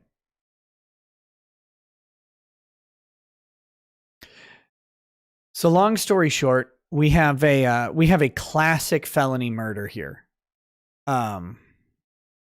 They did tase him too. I'm seeing that he was pepper sprayed and tased. Either way, this is a guy who ends up dead by the actions of a grand theft auto. This is felony murder. These girls are apparently not going to be tried as adults.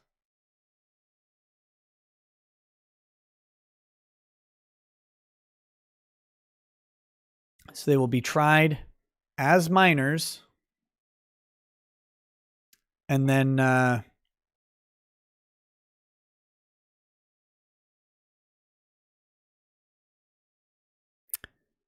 yeah.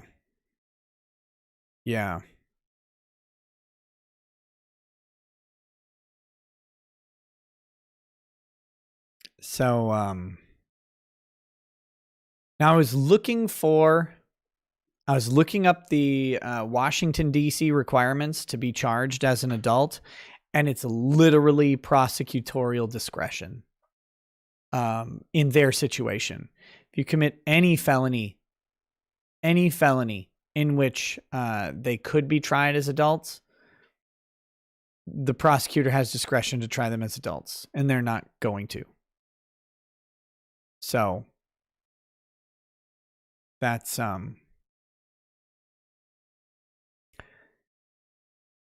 you can imagine various situations, maybe different demographic makeups of parties involved. The two females were female African Americans. The driver was an Arab American or Arabic person. I don't know if he was an Arab American or not. Either way, you can imagine in today's climate different racial makeups. Like maybe if the driver was Asian and the two were white men who stole the car, that you can imagine maybe like a different sort of result on that trying as adults thing. Oh, he was Pakistani, so not Arabic. My bad. So he was Asian, but not the right kind of Asian, right? Like when they're talking about Asian hate, they really don't mean Pakistan or India. Well, India's fake, but they don't mean Pakistan or Nepal. They mean Chinese, Japanese, Korean, Vietnamese, Thai. So yeah. By the way, all people of Indochina or whatever should be really pissed off that they're not included in the anti-Asian stuff and all of the protection, because I guarantee you our politicians don't even remember that that India and Pakistan and Sri Lanka are part of Asia. Like they don't fucking care. They're like, wait, they're not squinty though, so they're not the right Asians for us. That's not what we're talking about. We're talking about the real Asians, please. I mean, come on. God, Russians are Asian too. I don't know if people know that or whatever. But when they're talking about anti-Asian discrimination and stuff like that, they're literally discriminating amongst Asian. They mean only Southeast Asian. That's what they mean. That's it. That's the only Asian that they care about. It's really interesting. It blows my mind in so many ways. That we're here and that our politicians are here and they're so open about it. I can't fathom it. But anyway, that's this story. So I do want to tell you guys that I may do a short video on this. I can't show the video. Like, I know this stream's already getting demonetized. I don't really care about that. I can't show the short video. I can't show this video in a short video, so I'll have to talk about it in the abstract. But I do want you guys to know I looked up the requirements for charging as an adult in DC, and it's literally discretionary. There's no like positive reason for it or against it. In this case specifically, you have a pretty damn clear cut case of felony murder. They're stealing this guy's car. He ends up dead. I don't know how else. And especially if they ended up pepper spraying him and tasing him, like people are saying, there you have a probably, an aggravating factor to the Grand Theft Auto. By the way, if you don't know this, there's a difference between stealing something from someone, even a lot of like money, for example, if you steal it by hacking, and if you steal it by holding a knife up to someone. Holding a knife and taking their wallet might get you, and getting like $200 will get you a bigger charge than falsifying an ATM card and stealing like 10,000, which is weird to think of, but a lot of places that's true. There's something about, we don't like threatening people along with the stealing. Like, we're particularly protective of those violent encounters. We don't want those violent encounters as much. I don't know why. I don't know. Oh, right. It's because a Pakistani man ends up dead in the street when you have a violent encounter. So carjackings are worse than just general theft. It's like people have a problem with that. It's not weird at all. I know that's the joke. That's the joke. The reason I'm making that joke, by the way, is there's they talk about the difference between like white collar crime and crime that involves impoverished people. Put it politically correct, I guess, because like hood robberies don't result in as much money being stolen as like some sort of big felony transfer of money, but they tend to involve a gun or a knife or like a beating. And so the hood robberies get punished more harshly. And then people mistakenly try to classify those things as the same types of crime and say that there's a racial aspect to it. And it's like, it's not really anything to do with a racial aspect. It's a whole lot to do with the fact that one person was stabbed and the other person had their account hacked. Those are different things. So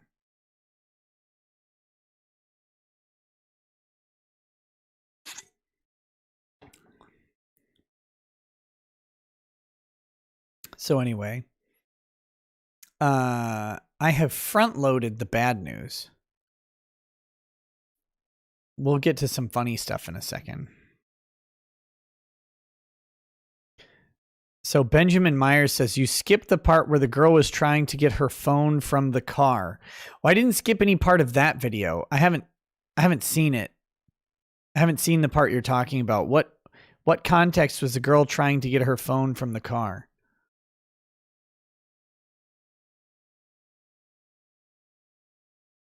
I don't know what that's about.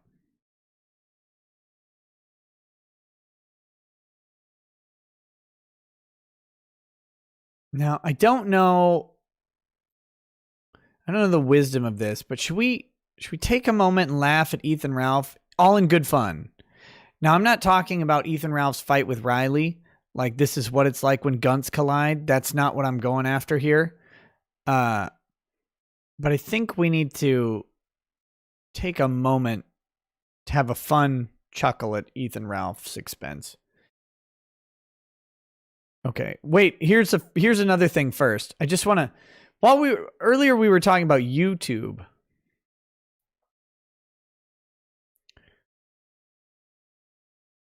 while we were talking about YouTube earlier, here we go. According to Disclosed TV, and this is on April 3rd, so this is Saturday. YouTube is deleting close to 8,000 dislikes per video on average on the official White House channel. Now, you guys have probably seen that YouTube is going to be removing. They're testing out, which, by the way, it means it's fucking gone. They don't test out stuff like this unless it's going to become a permanent feature. They're going to remove the public dislike function for creator health. However, of course, in regards to that creator health, the creators will be able to see their dislike numbers. So the public won't, the creator will, and somehow that is going to help creator health. So they're going to show you how much everybody hates you, but the public won't be able to see how much everybody hates you. Of course, they'll already know because the public will already hate you and be clicking dislike. So that's good job. Matthew Lemons, no, I don't need the Snyder cut of the girls killing the Pakistani man. I got all that I needed out of that video. But thank you. I appreciate the offer.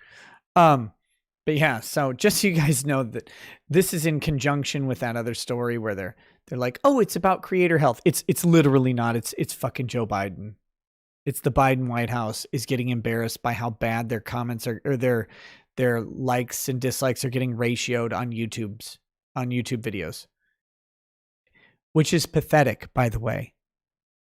It's pathetic. That's the actual truth. Is the fact that, like, first of all, YouTube likes and dislikes are not actually indicative of the general populace's feelings on something. In this case, I think they are. However, generally speaking, like, just because a YouTube video gets disliked by a bunch of people doesn't mean that that's an actual reflection on the performance of the person. There could be any number of reasons for a bunch of dislikes. Like, let me be clear, I don't think a lot of people clicking dislikes on some of these Joe Biden videos have even watched all of them. They dislike Joe Biden and his policies enough to know that whatever content is in the video, they dislike it. That's the nature of politics in America. There's nothing wrong with that. But that being said, that doesn't mean much of anything for the administration. Like, if they're basing their policy off of a tiny subsample of Americans watching a YouTube video, because who watches the White House YouTube anyway? Like, talk about dull content in general. People aren't typically watching it, and they don't have that many views. It indicates how few people, when you think of a nation of 350 million, largely internet connected, and with a high percentage of those people being on YouTube. It's something like 70% of American adults are on YouTube, something like that. It's crazy. And they still get really low view numbers. It just means that people are generally uninterested. So it's a bad sample size. So you can't base policy decisions and actual policy feedback on that. You should base it on everything else, where everybody is telling you that they hate you and your policies and that you're trying to raise our taxes. And please fucking stop trying to raise taxes. If you would, you senile old sack of garbage. Like that's your actual measure there. It's not YouTube. But that being said, this whole thing about YouTube trying to care about creator health is literally, it's for the White House. And that's embarrassing. That's embarrassing. Oh boy. All right, let me find this Ethan Ralph stuff. And I will address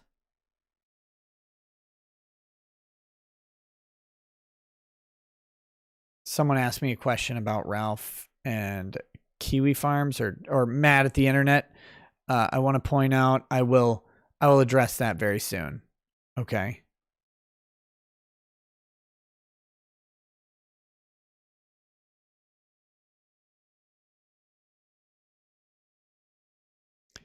This is all in good fun. Again, I'm fine with Ethan Ralph. I don't have any particular problems with him or anything like that. Other people have problems with him, and he's doing some really dumb stuff, which we're going to talk about. But here we go. I can't find the source one because he tweets too much, but look at this. So Ralph bought a mower. He bought a push mower. And he said, God, this is weird. He said, I'm tired of paying people to mow the lawn, so I bought a push mower. And he talked about how mowing the front yard was kind of tough. And now he says, holy shit, that backyard mow was a fucking workout, Lamau. And then here's the backyard. Like, this is like a 30-minute mow job at best. Come on, Ralph. Didn't you get a self-propelled mower? What are you doing? Ralph, this isn't hard. I just found it funny. I'm like, have you not mowed a lawn in your life? Like, it's it's goofy. He says, I'm doxxed anyway, so I don't care, lol. That's most of it. Some more on the sides. It's not exactly even. Been 20 years since I mowed a lawn. Not too bad, though. Well, I mean, maybe. I'm not going to razz him for mowing the lawn. But I just thought it was funny. He was talking about how hard it is. Ralph, you're mowing a lawn, pal.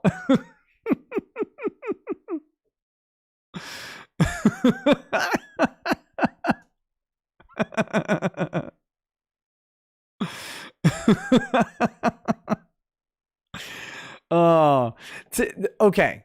Here's the thing, right? Here's the thing. I'm making fun of Ralph a little bit, and that's fine because this is what we are, right? We're on the internet. You guys should make fun of us. That's the point. You should have fun. We are your entertainment. You should make fun of me if I say something ridiculous like, man, mowing this like 800 square foot yard's really tough. You should make fun of me. I'm going to give you a pass right now. Make fun of me a lot. That's fine. That's fine. I do not mow my lawn. I don't anymore. I own an 8-acre property. However, it is not 8 acres of grass. Actually, my last property had way more grass. It was probably 3 to 5. It was somewhere between 3 and 5 acres of grass, and I had a riding lawnmower for it, and it took me well over 2 hours to mow. And then I decided to start hiring people. Because I mowed that fucking property for years, like 7-8 years.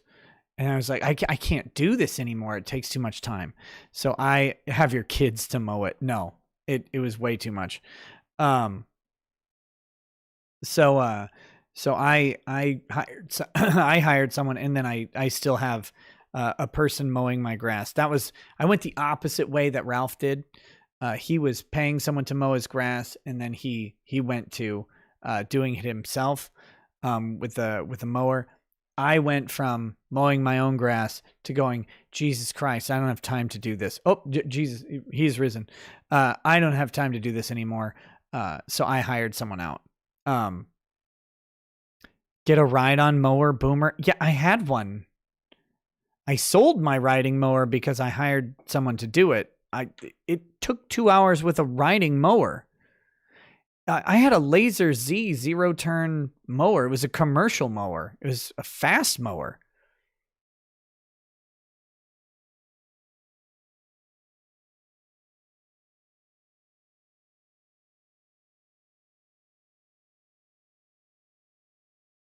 Cypher Warrior says, how valuable is your time as a factor? Yeah, I just did not have the couple hours, pretty much twice a week to go mow the lawn.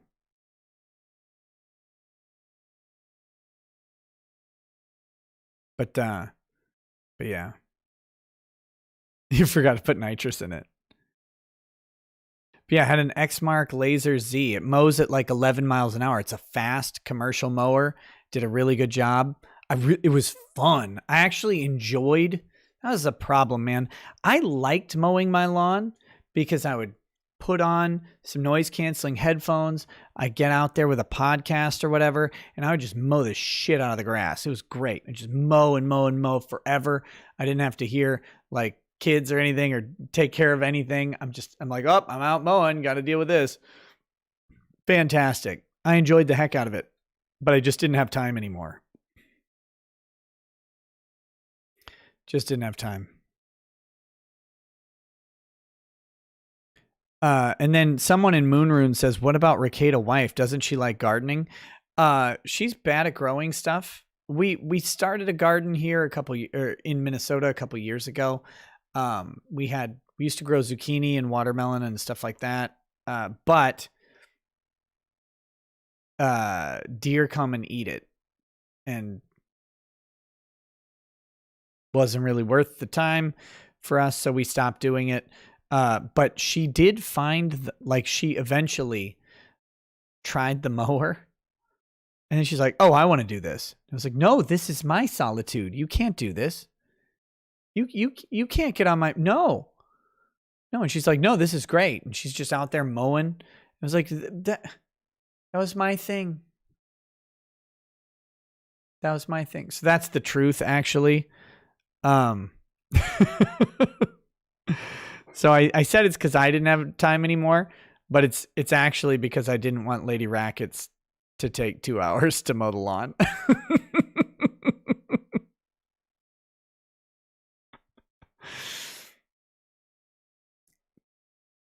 So anyway.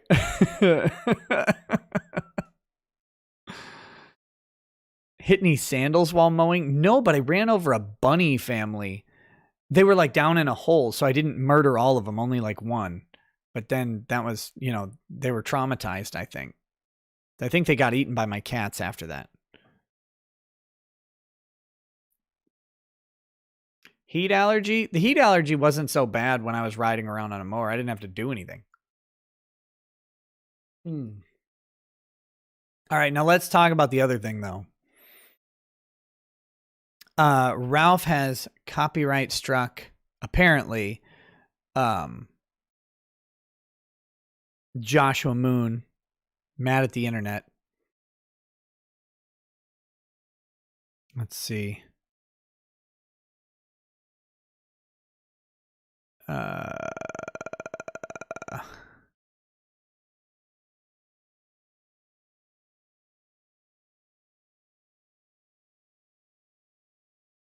Let's see.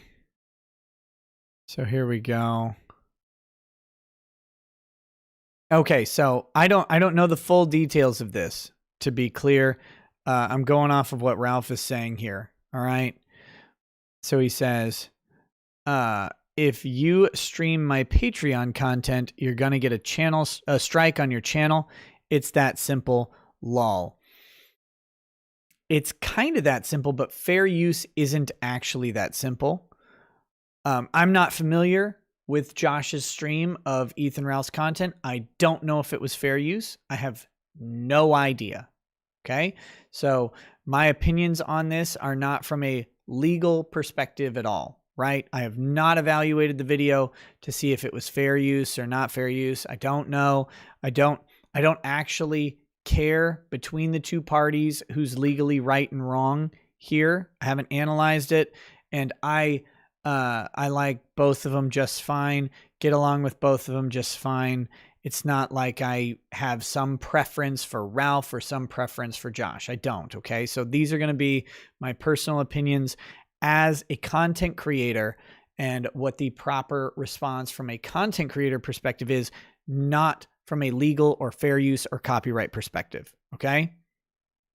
So he says, I've been through this several times last year. I will 100% protect Patreon bonus content, and this goes for the upcoming network too. I own the copyrights to all this material, not some spurgs on the fan forum. Go upload some footage from a movie and see how it goes. This idea that you always have a right to fair use of someone else's paywalled content, particularly when you're using it to profit yourself, is just incorrect. Again, I'm not going into legal stuff because I haven't viewed the videos. This is the last I'll say on it, probably until a show of some sort, but using footage in a way that lowers the value of someone else's copyrighted material is not fair use. Bonus show had been up for like 2 days. He didn't wait a week or a month. So that is Ralph's perspective on this. The long and short story that I know is that Josh did a stream, a Mad at the Internet stream, and he apparently used some of Ethan Ralph's Patreon exclusive paywalled content. Regardless of the legality, because again, I haven't done a fair use analysis. I can't do one. The stream is down. I'm sure I could probably ask Josh for it and go through it. I don't really care. That being said, my personal opinion on this sort of stuff from a creator perspective is that we should be really, really hesitant to use things like channel strikes. And the reason I say that is because we're in this job to entertain you. And part of that entertainment means subjecting ourselves and, yes, even our paywalled content to the scrutiny of others.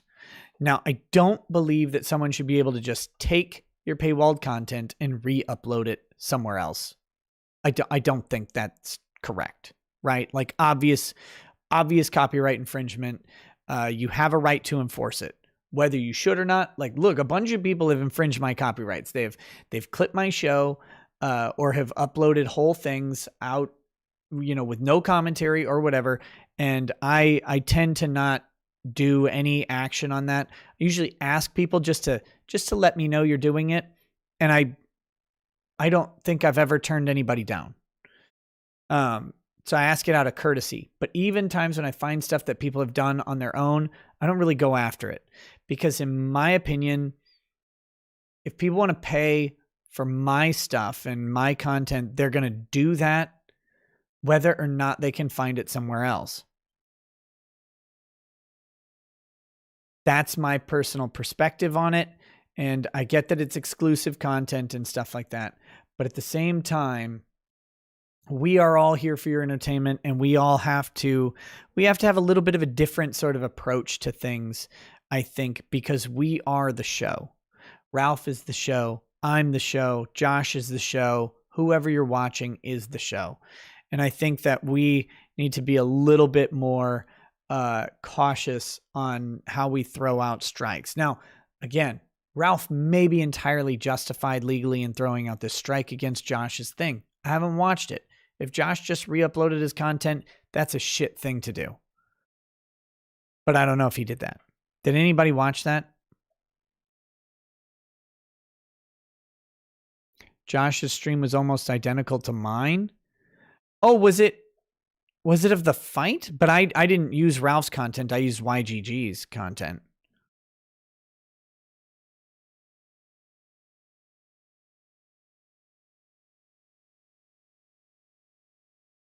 But that being said, I want you to understand that my comments here about what we should do, like ethically, morally, those are weird terms for YouTube. What we should do as content creators is actually irrespective of if it was copyright infringement or not. Just because you have a right to enforce your copyright doesn't mean that it's always the right move. And I think in the commentary space, it's rarely the right move, personally. I think it's almost never the right move in the commentary and criticism space. Even if you think that you are justified because their commentary is not sufficiently transformative, personally, I don't think that that's the right thing to do. That's my opinion on that. And full disclosure, very, very early when I first got started on YouTube, someone did clip out some of They didn't clip out. They used some of my content and something that I owned without permission, and they didn't really have any commentary attached to it. And I did do a DMCA takedown. That DMCA takedown did not actually go through. They filed a counterclaim, and at that point I let it go. So I'm not saying that I have 1000% clean hands. That was one of the first things I did on YouTube. I was learning the thing. So just full disclosure on that. But since then I have not done any, and I have actually let all of those things go. And I believe they voluntarily took down that content later. So, it is what it is. But that being said, I don't think we should be doing that. I think that, what I consider my mistakes as an early creator are things that I would advise people against doing now. Because I think in the commentary space, you open yourself up for more criticism. You can look a little bit petty on those things. And if I could go back to the time when that happened, I wouldn't file those claims today. Flag it. Yeah. Hit me with it. But see, that's the thing. What I didn't understand then, and I do understand now, is we are the show. We are the show. And that includes criticism, and that may include some unfair liberties taken against us involving, unfair commentary. It may involve doxing. I mean, I think everybody's going to get doxed. I've basically been doxed. Ralph even said he's been doxed. It's going to involve that stuff. And that's part of the waters we wade in, right? And we also know that most of our stuff is going to be up forever, even if we don't want it to be. That's the exchange. That's the exchange. Is that these are the things that we have to deal with. And so my personal stance on it is I'm not a fan of the strike. I'm really not a fan of the strike. Like a DMCA takedown and a strike are two different things. I really don't think strikes are appropriate responses there. I don't actually like channel strikes in general from YouTube. I don't think that should be an option that people have. A DMCA takedown shouldn't net a copyright strike. Like, show me a court case first before you strike anything. Now that option's there. That's my perspective on how YouTube should treat that stuff. But that being said, I don't think people should use that at all. That's a bit much for me. So, anyway, however people are dealing with this, people have asked me about it. I don't think it should be done. I don't think we should be using copyright stuff. And let me be clear. I think even if someone takes your full content and uploads it, and people have done this to me recently, by the way, there are channels that have done this to me and I have not struck them, where they have taken a full video for no critical purpose. And here's what's worse. Their video got more views than mine, which was bullshit. But that being said, I still personally didn't go strike that channel. I have full rights to. It's literally entirely my content, my entire video from second 0 to the ending second of the video. And they have not done anything transformative to it. There's no commentary. There's no criticism. And it got more views than mine. And if mine had gotten the same amount of views, I would have probably made $300, $400 on it. Can't do anything about it. I mean, I could go strike the channel, but it doesn't give me the money. It doesn't boost my channel. It doesn't somehow help me perform better. It's not going to kick my video up the algorithm. Their video isn't interfering with my video on the algorithm. That's not how search and discovery works with YouTube. It's just the way it is. It's just the way it is. So personally, I don't think we should be doing that. And I certainly don't think that in the space of commentary. Now, I gave you the extreme example, right? From my own stuff, where I have a clear right They had no right. They didn't comment. They didn't criticize. I think in the space of commentary and criticism between channels, like we're all in some aspects drama channels, and I think that makes it even less of a thing we should do. Tansky81, it will not stop them from doing it again. Actually, there are farms of channels that there are farms of channels out there where they actually do this on a really regular basis, and they grab like one video from a bunch of different content creators and put them up. And then they have several channels, and when they get one strike, they take that video down, or that channel down, and they just start doing it on a different channel. And then they rotate them in as the strikes disappear. So if I gave them a strike right now, it would not stop them in any way from doing it again. But again, I have no interest in doing that. That's not my thing. And Sheila, I have content ID.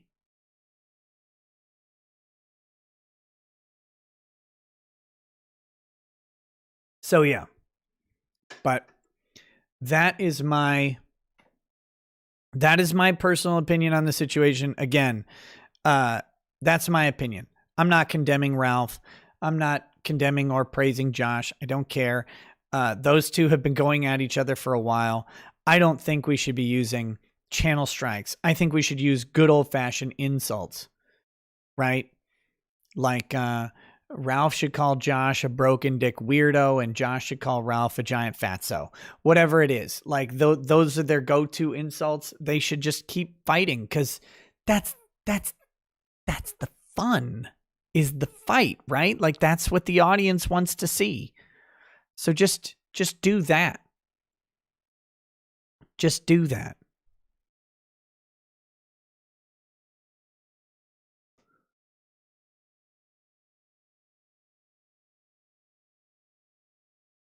It's a weird place. Like, I don't know how you get on YouTube and get offended, because you can't have much of an ego. You got to have a very thick skin to do this with any regularity, because at the end of the day, we're dancing monkeys who are all dumb. We're all dummies doing dumb things in public, and that's what you guys come to watch, right? Like you hope for some smart content, but at the deep in your balls, you want us to say something fucking stupid and laugh at it. That's okay. That's fine. I'm with it. Does my wife cut my hair? No. A large Mexican man who's a good friend of mine cuts my hair. So, so there's that. All right, we've got a couple more chats. Mandy, Carevicius says, I took my dad out to eat. He was forcing farts out in the middle of the restaurant and embarrassing me. That's a dad move. He then crapped his shorts in front of everybody. I want to sue him for defecation of character. Do I have a case name? Did that really happen, Mandy? Did he actually try to squeeze a fart out so hard that he pooped?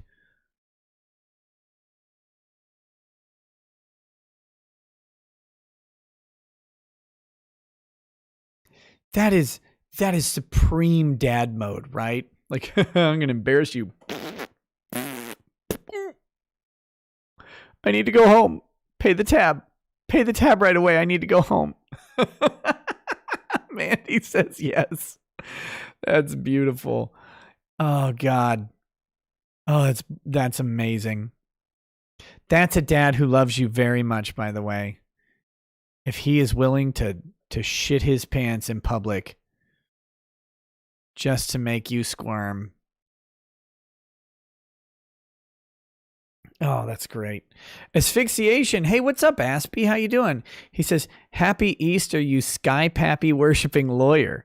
How you doing, mate? P.S. I will forcefully borrow Lady Rackets if she doesn't find the Vegemite. I found it, Aspie. I did. I will see you suffer. Paid $50 dues for the box. Banana hammock. Nope. She found it. So my kids, let me tell you the story. One of the rooms in our house, the previous owners had used it for like a craft room or whatever. So it's big enough to be a bedroom, but it's got like a tile floor, and it doesn't have like a closet or anything. It's got like some weird sort of entrances. So it was like a craft room. I think the lady used to stitch or knit in there or something. We use it as a a kid's closet. So rather than having all of our kids' clothes in their rooms, we have a giant closet because we have 5 kids, right?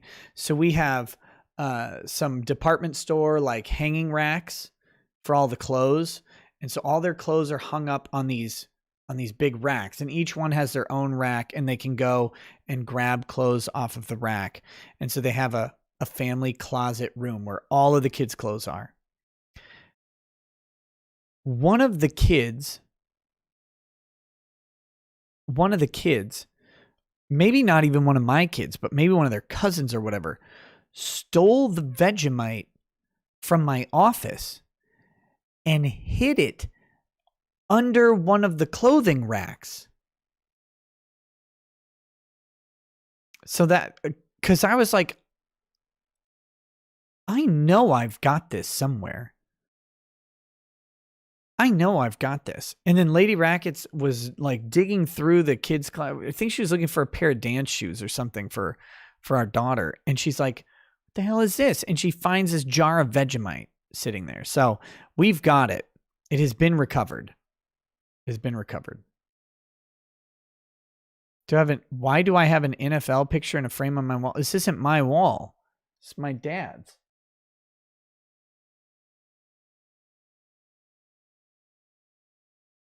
It's not mine.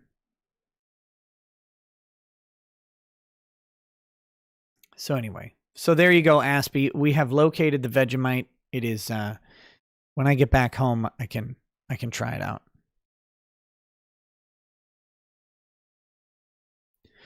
Socialism is for figs, says Nick. You have to reach out to Salty and help him out. YouTube is shoving it raw dog, and you should have him on the show too. Wait, did YouTube cancel Salty Cracker?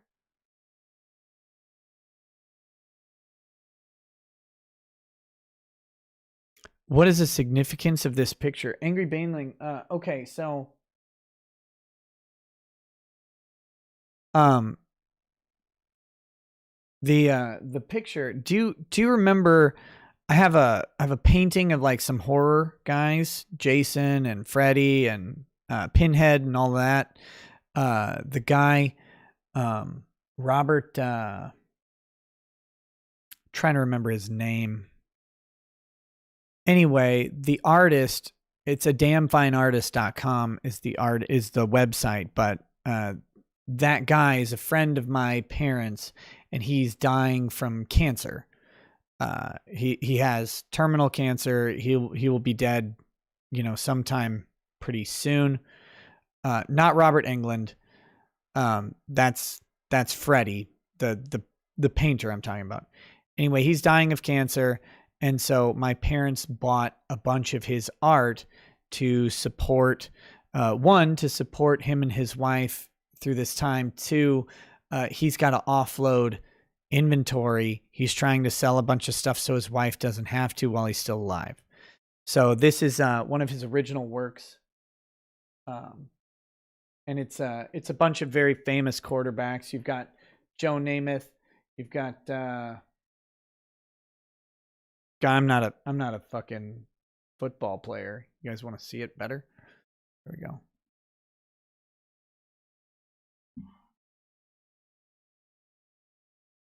Oh, terrible. Somebody probably knows who all those guys are. But you got Joe Montana. That's good. I got that one. Anyway. So, and there's some signatures on there. I don't know if those are the actual signatures of the people. I think they might be. But I don't know if those are the real signatures or if those are just painted on. I don't know.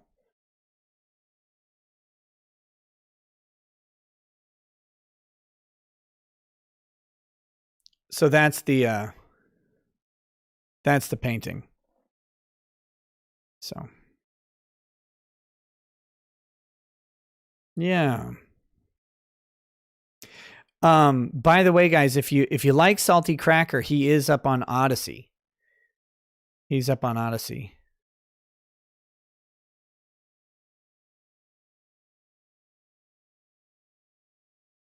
So you should follow him there. If YouTube's messing with him and you like him, go do that.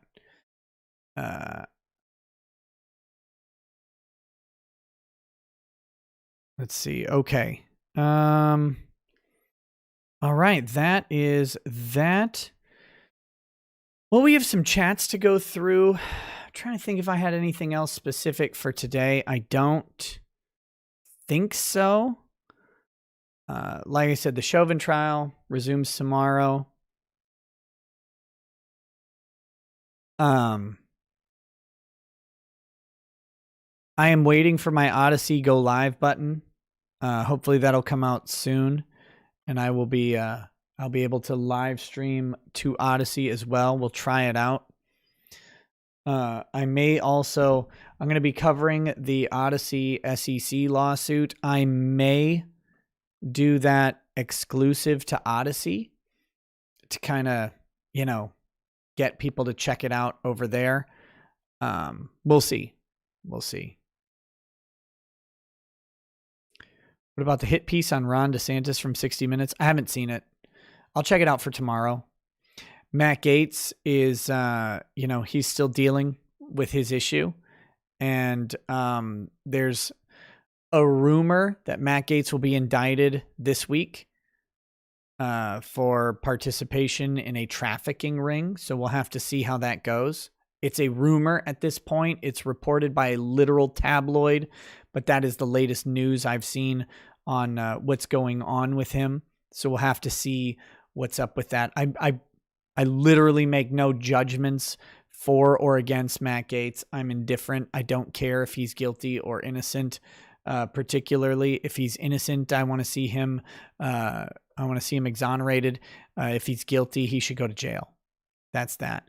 But he is under full scale attack right now by the establishment, which makes me question the accusations. But what happens, and we'll find out for that one. So, can you comment on Odyssey though? Yeah, you can comment on Odyssey. So,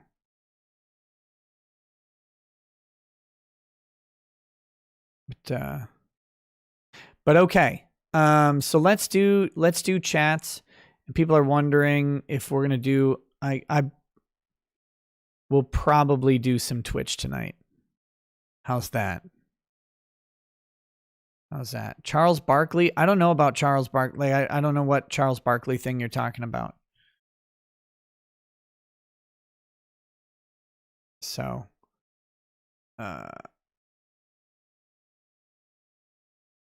Mitchell Godsend. Yeah, I think I'll probably be doing a gameplay tonight. I did some stuff to Space Marine. I'm going to try and get that working. So let's get through these chats and then we can give it a shot. All right. Oh, and by the way, thanks for coming out, hanging out with me on an Easter stream. I know I framed it as, I do this for people so that they have at least one place they can hang out on Easter if they don't maybe have anybody else. But at the same time, it's always full homo heartening to have you guys come hang out with me on Easter. Because I know that even if I'm doing this stuff, someone else is too. You could be anywhere else. You choose to come here. It really is encouraging. So thank you guys for doing that. And I really appreciate it. Also, on behalf of everybody else in the chat, they're all gay for you too. So just so you know. Night of Hope says, yeah, We asked for that limited refund for Anime Matsuri. Still hasn't refunded either of us. We rejected the 2021 pass also. With the last year of societal decay and family situation, there's no value in us trying to go now. Really frustrating. Wolfgang Deo says, these people want to thumb their noses at those who are religious. Oh, religious people are so dumb. You need me to invade your space and continuously force my bullshit down your throat. The pastor giving an exorcism understands reality better. He also says that pastor having to perform an exorcism most likely does not want to yell, but we are all being forced to our limits by civility by these civil people that are merely barbarians. It is sad that we have to yell at people when we would rather not. Oh, his yelling is entirely justified. That pastor is entirely justified in his yelling. He first says, get out, and they don't leave. That's the moment that they are in the wrong and he is in the right. He is 100% justified. 100%. Crusader Saracen says, Calgary Police Department apparently never learned counting from Count Chocula. They and that Karen Nazi health inspector can get bent. Hope you and yours had a great Easter, Nick. Rejoice, for he is risen. We did. Thank you. Will K says, hey, Nick, thanks for all the great content. Am I screwed in the head when a family member passes and I feel nothing? Seems like I should care more than I do right now. Sorry to kill the mood. I'm conflicted by this. Anyways, have a good Easter and safe trip. No, I don't think that you're actually screwed in the head by that. People process all sorts of things in different ways. It really depends on your relationship with the person. But a lot of people, if you've been disconnected from the person recently, you could feel very little. If you didn't get to attend a funeral, you can really not be in a place to process it. There's a whole bunch of reasons. It doesn't make you particularly, like, you're not particularly damaged just because you have a lack of emotions about someone dying. That's fine. Now, it may hit you at some unforeseen time. I don't know your relationship with the person. So, with me, with most of my grandparents, I was not able to attend their funerals for various reasons. So, with that, it took me a while to actually feel something with their passing, because it didn't really hit me. I didn't get that finality until a later time. So, just prepare yourself for that. But it really does depend on your relationship too. Wolfgang Deo says it is not that difficult to defend rights when you take things to the extreme. If we snuff out epithets, then it will eventually yield racism and hate crimes. If we take away guns, we end up with injustice by authorities. As such, stand, it is right. Crusader says that priests in Canada should have had a pesticide sprayer and told that fucking Karen Nazi and those cops to go back to the 60s. I love that scene. Wolfgang Deo says, yeah, you possess your land and all things until you die. In the meantime, the government offers a military to defend the land as well as police to provide some mediation internally. Don't like having to pay for this. Leave. Taxes are not theft. Wink. Taxes are theft, by the way. And there are other ways to appropriately tax and fund those services. That's my perspective. Dread Clown says he is risen. Amen, brother. Wolfgang says there is so much slapping that needs to be done. Everything was horrible. That guy was not making out of it because of idiocy. And what else to say? Everything I could say will be misinterpreted too. Society needs to STFU and stop judging. Night of Hope says, this is what it's going to look and sound like when the government decides it's time to kill us for not being sufficiently secular and subservient. Conservatives think cops won't kill us. Cops will kill your kids and laugh. They're just waiting for orders, folks. Wolfgang Deo says, you covered a lot of important points in that officer-involved shooting, man. My issue is that I have things I can point out and say something short about, but then other people will pile on assuming this or that. It is stupid. I only address one thing. It's, I was talking with my dad about this. It's hard to have conversations these days because everything gets political and polarized really quickly. And, if you do, we have 1,000 likes on this stream. Oh, listen, I honor the deal. I'm in Florida. you get labeled with like labels based on how you're talking about something, even if you're just making the argument and you don't necessarily support it. You can get pushed into a label that's used to dismiss your criticisms or opinions, and that's an annoying thing that's been going on right now. So Wolfgang says, of course, I have decided to just speak my mind these days, and then I just treat idiots like idiots. I'm not being paid to provide a complete and proper analysis to their standards, and I don't even care. Burn it all down. Oh, I have to talk about that. This guy in my YouTube comments is really going hard on the Kyle Rittenhouse stuff, and he's just completely wrong. It's annoying. Wolfgang says, also, I fucking hate inter-networking. It's like the year 2000. I don't understand how the stream has issues and how I have constant Wi-Fi and internet issues. If the economy could be allowed to work, it would be easier to figure out and fix this stuff. That is also why I see promise behind UBI and tax the government. I work my ass off taking the risk of helping others without pay, and then the same people shit on my value as a person to the point that a simple set of checks could allow mobility and ease. He says, and I don't need it. I've been working on my skills as a mathematician. We solve problems, not just numerical ones. The issue is not that I need it, but that others are likely in the same spot as me. It can be done. I don't know if it should be. I think that's the question there, Wolfgang. Brandon Wolf says, hi, Ricada Law. Check out Tier 1 Citizen. He is a former LEO who shreds, discovered in this past week, and in my opinion, a great breath of fresh air. If cops support the authoritarianism, then they are part of the problem. Tier 1 Citizen, huh? Crusader says, is there a logical reason why Asians are always grouped together and are listed as Asian and Pacific Islander? No. I wonder if Pakistanis are considered dark enough for Black Lives Matter to give a shit. In this case, I don't think so. Wolfgang Deo says, and don't worry, respond how you wish when you read these. I always do. I only have so much room to text, and so I have to use more direct forms of writing my idea.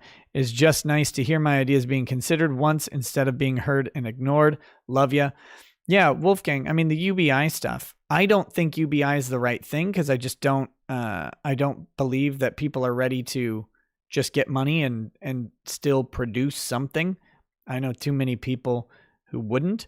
But that being said, I know it can be done. But your question is right. Should it be?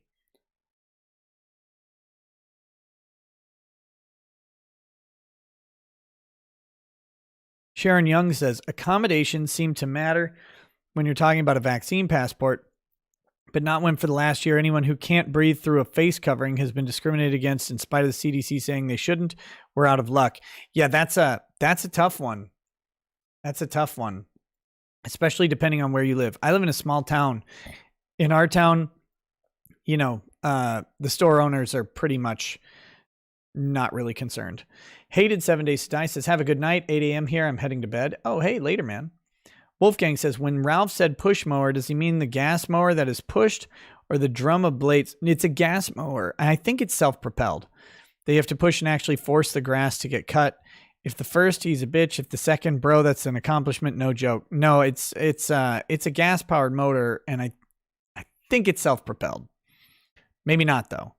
Crusader says, come on, Nick, what's the point of having 5 kids if you don't put their asses to work mowing the lawn? Look, I want my lawn to look decent and actually get done.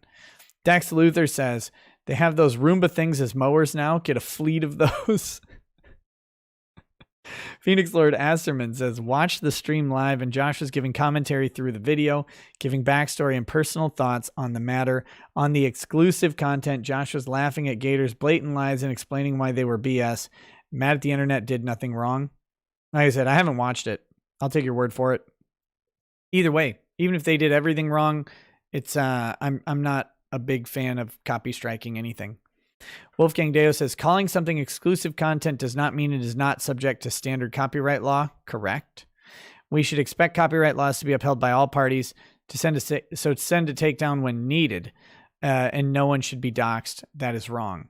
Look, no one should be doxxed, but people get doxxed, and especially us people who expose ourselves to the public. Like it just happens. It's a rule of the internet. And if you're going to make content on YouTube, you should expect to be doxxed because it will happen. it will. Silky Johnson says, so you walk into a bar with your mushroom buddy, and the barmaid says, oi, we don't serve mushrooms here. Surprised, you look at your mushroom buddy and then the barmaid and say, why not? He's a fun guy. Wolfgang says, just because the typical YouTuber and YouTube audience tolerates hedonism does not mean that's what everyone should expect. I would be interested in growing a channel, but while there's stuff y'all like, I don't like it. That is my private conduct. Yeah, but on YouTube, there's enough people that somebody likes whatever you're going to do. It's a matter of reaching them. It is legitimate to blame society as well as not want to vote. Two different lines of thought that people tend to say are illegitimate. Obviously, we call it out and keep working, but it's just so perplexing that people think these are sound opinions. Emperor Palpatine says, Master Rackets, I hope you're enjoying the dark influence that is Darth Biden. We sent him there after a horrible incident and subsequent lawsuit involving younglings and sniffing. That's why I had Vader wipe them out. You think it was to gain power? Master Rackets, hope you're enjoying the dark influence that is Darth Biden. Knight of Hope says, the political reason we have rights, by the way, is because rights are necessary to keep the government from killing us and taking our stuff. Every right in Western culture is designed to prevent that. Political and economic participation are essential. Wolfgang Deo says, in Pee Wee Herman voice, no. Sorry, I can't do that right now. Thanks for reading my dissertation, and for everyone else, thanks for listening to Nick do my TED Talk. Silky Johnson says, hey, Nick, someone is doing the Lord's work and created a website, 81m.org. It's an aggregate of all the downvotes on the most popular president in the history of the universe ever. The president that got more black voters than Bathhouse Barry. Ooh. Ooh. Ooh.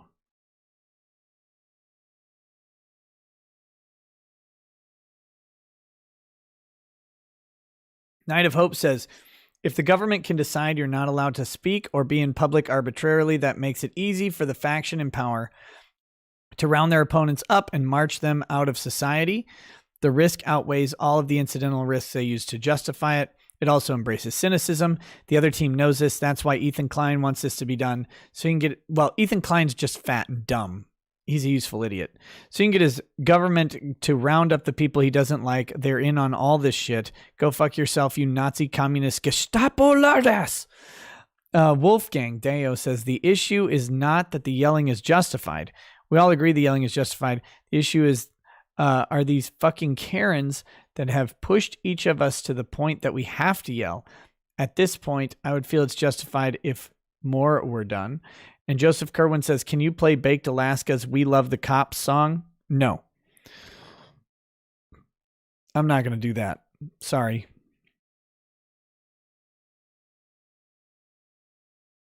Next. Surfing Cowboy says, he is risen. Amen, brother. Sista says, I learned about you from a Tim Pool episode with O'Keefe. Love your content. Hey, thanks, Sista. I appreciate that. I like that shout out on Tim Pool. I'm going to try and reach out to James O'Keefe when I get back home. Wolfgang Deo says, signed up to everything and donating $200. Cool.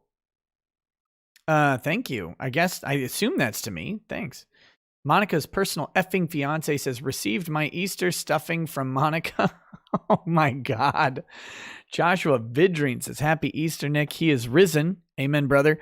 One of my church leaders apparently gave a great talk on our Constitution and God, but I was asleep, lol. Gonna listen to the recording. You have a great night, Boomer. Hey, you too, buddy.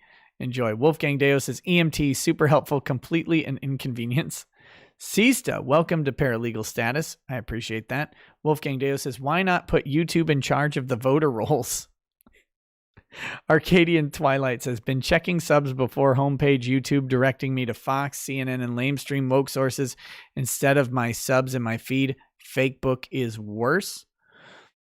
Furby Slayer says, if those police were to do the right thing, they would have drugged Karen out, not stand around with their thumbs in their bums. Gestapo is correct. Arlania says they showed up at that poor man's church on Easter for a reason. He was right to act that way. It was an attack, and he answered in kind. Based. Oh, yeah. 100% justified. Anime Moon says the destruction of freedom has failed. We will live free forever. forevermore, whether they like it or not, especially if they don't like it. Suck it. Wolfgang Deo says, government only ensures safety by leaving me alone. He also says, religion is life, not a mere celebration. Get out. 200 Watt Studio says, can we get a shirt with Gina did nothing wrong on the front and Get Out Gestapo on the back? I mean, I guess. Those two are kind of related. A Spooky Ghost says, Ethan's mind will explode when he discovers HIPAA. 200 Watt Studio says, remember that time in history when star were considered dangerous and forced to be identifiable by a yellow symbol on the chest? Pepperidge Farm remembers. Two Goddamn Gentlemen says, does Ethan Klein qualify for gentleman status? Other gentlemen, Ted Kennedy, Maddox, and Russell Greer. I think so. I don't know if he's killed a woman, dressed up like a woman, or stalked a bunch of women, but he may go on the list.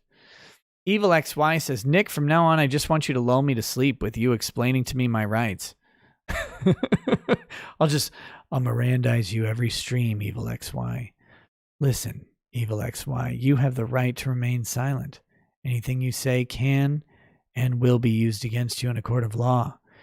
You have the right to an attorney. If you cannot afford an attorney, one will be provided for you. Kanye Ray Jepson says, hey, Grifter, first super chat here. Hey, thank you. I ordered your no step on Sneck mask from your Grift shop an hour ago. Why is it not here yet? Sorry, it'll be there as soon as possible. Hope you enjoy it. Nick's Hex says, the shooting was not a tragedy. It was a travesty.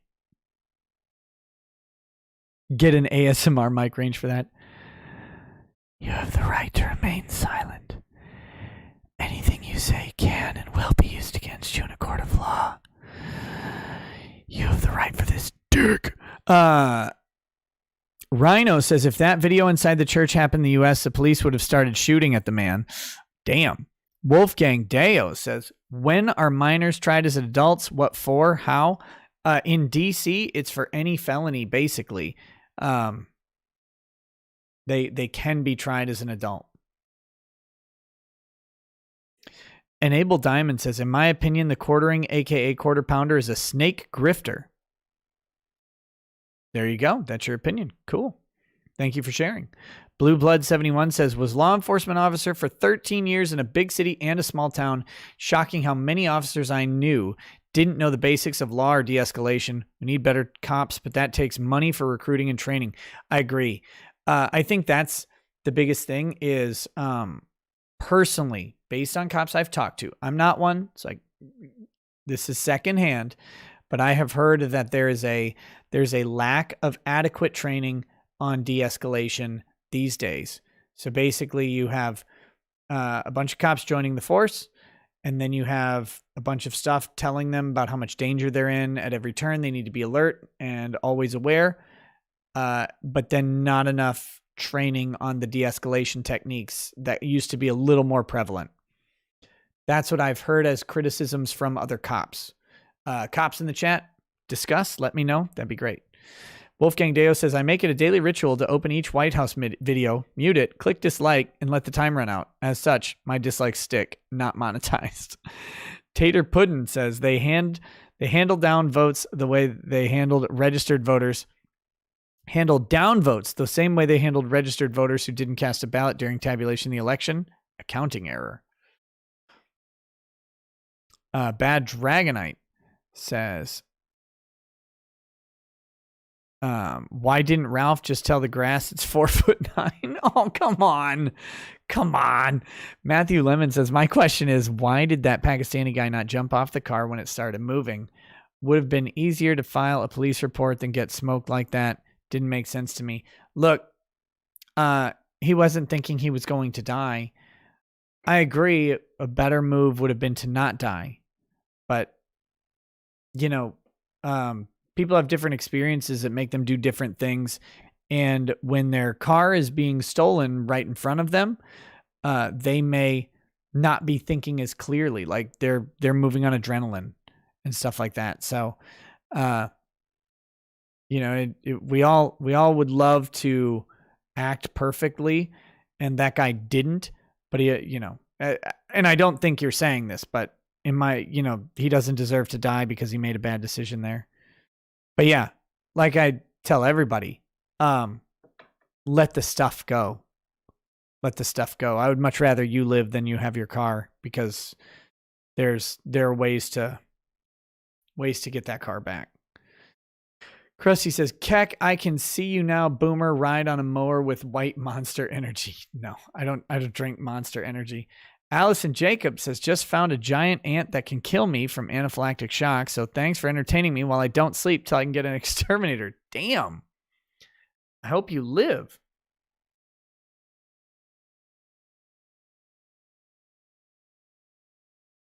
As Cybertaz says, I didn't know Hitachi made lawnmowers. Poor lady. Stop it.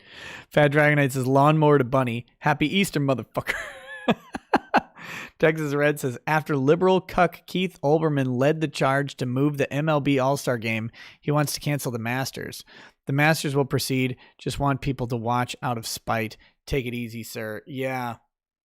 Yeah, that whole thing needs to stop. I'll be talking about the voting law changes in Georgia and Texas this coming week. Nick Naylor says, where the fuck is Elway? I don't know. Fighting Slug says, weird that you would call out the H3 shit coof take, yet ignore EVS having repeat more authoritarian takes. Guess I fell down an alt-right rabbit hole. I mean, I guess I also haven't seen EVS's more authoritarian takes. So I don't.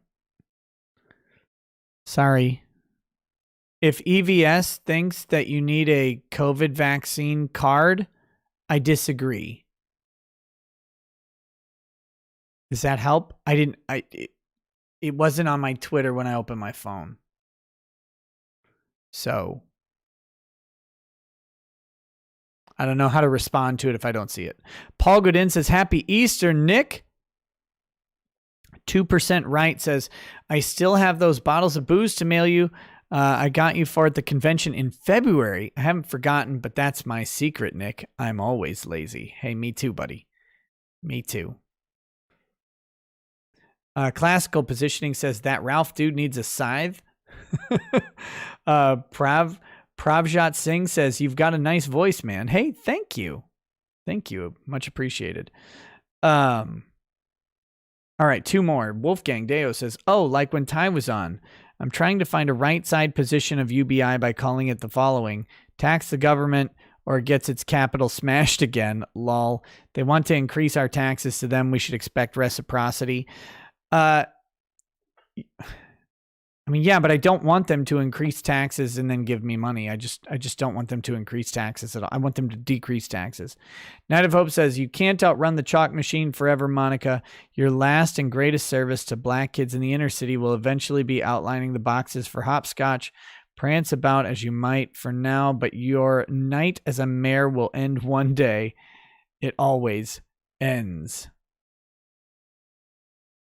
Show this video to chat. Just a second. Oh, so we're supposed to look at the guy. This is the guy in charge of the WHO. Give me just a second. This will be the last thing we play.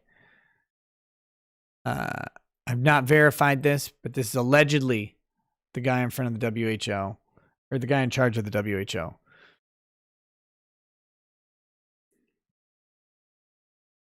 So here we go. Wait, I want to see my chat window.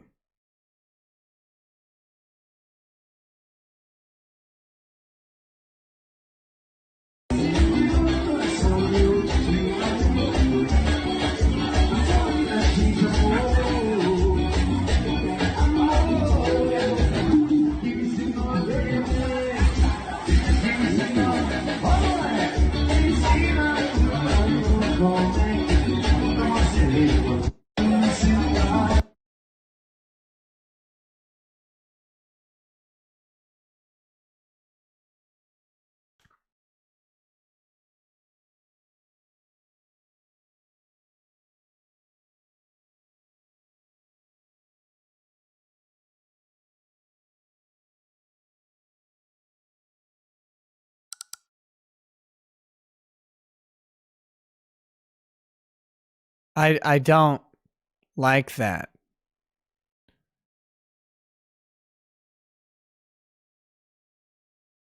He has no mask? I didn't even notice. I didn't even notice. I'll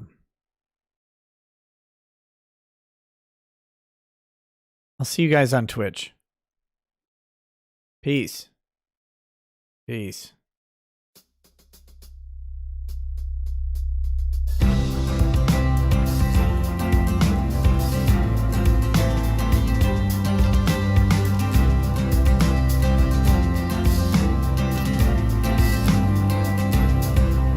He drinks a fair bit, but you realize that it just helps get his noggin jogging along. With his glass by his side and his kids asleep tight, we'll hear some lost-plaining tonight. With his microphone muted, we'll laugh at this boomer until he explains it's all part of the plan. Watch his face become redder as he becomes meta, raging at idiots from Twitterland. From the white shores of Maine to the hills of Glenlivet, there's no one who explains the law better than Nick. So pour out a glass for the ones who have passed to make the law what we have now. Oh, his lady is fair, and she handles herself with the grace of one who has borne many children. As the wife of a lawman, she makes sure that he has the time and the place to provide for them there. So pour out an art bag, a bow, more love rug. The spirits flow as the ones who get on it.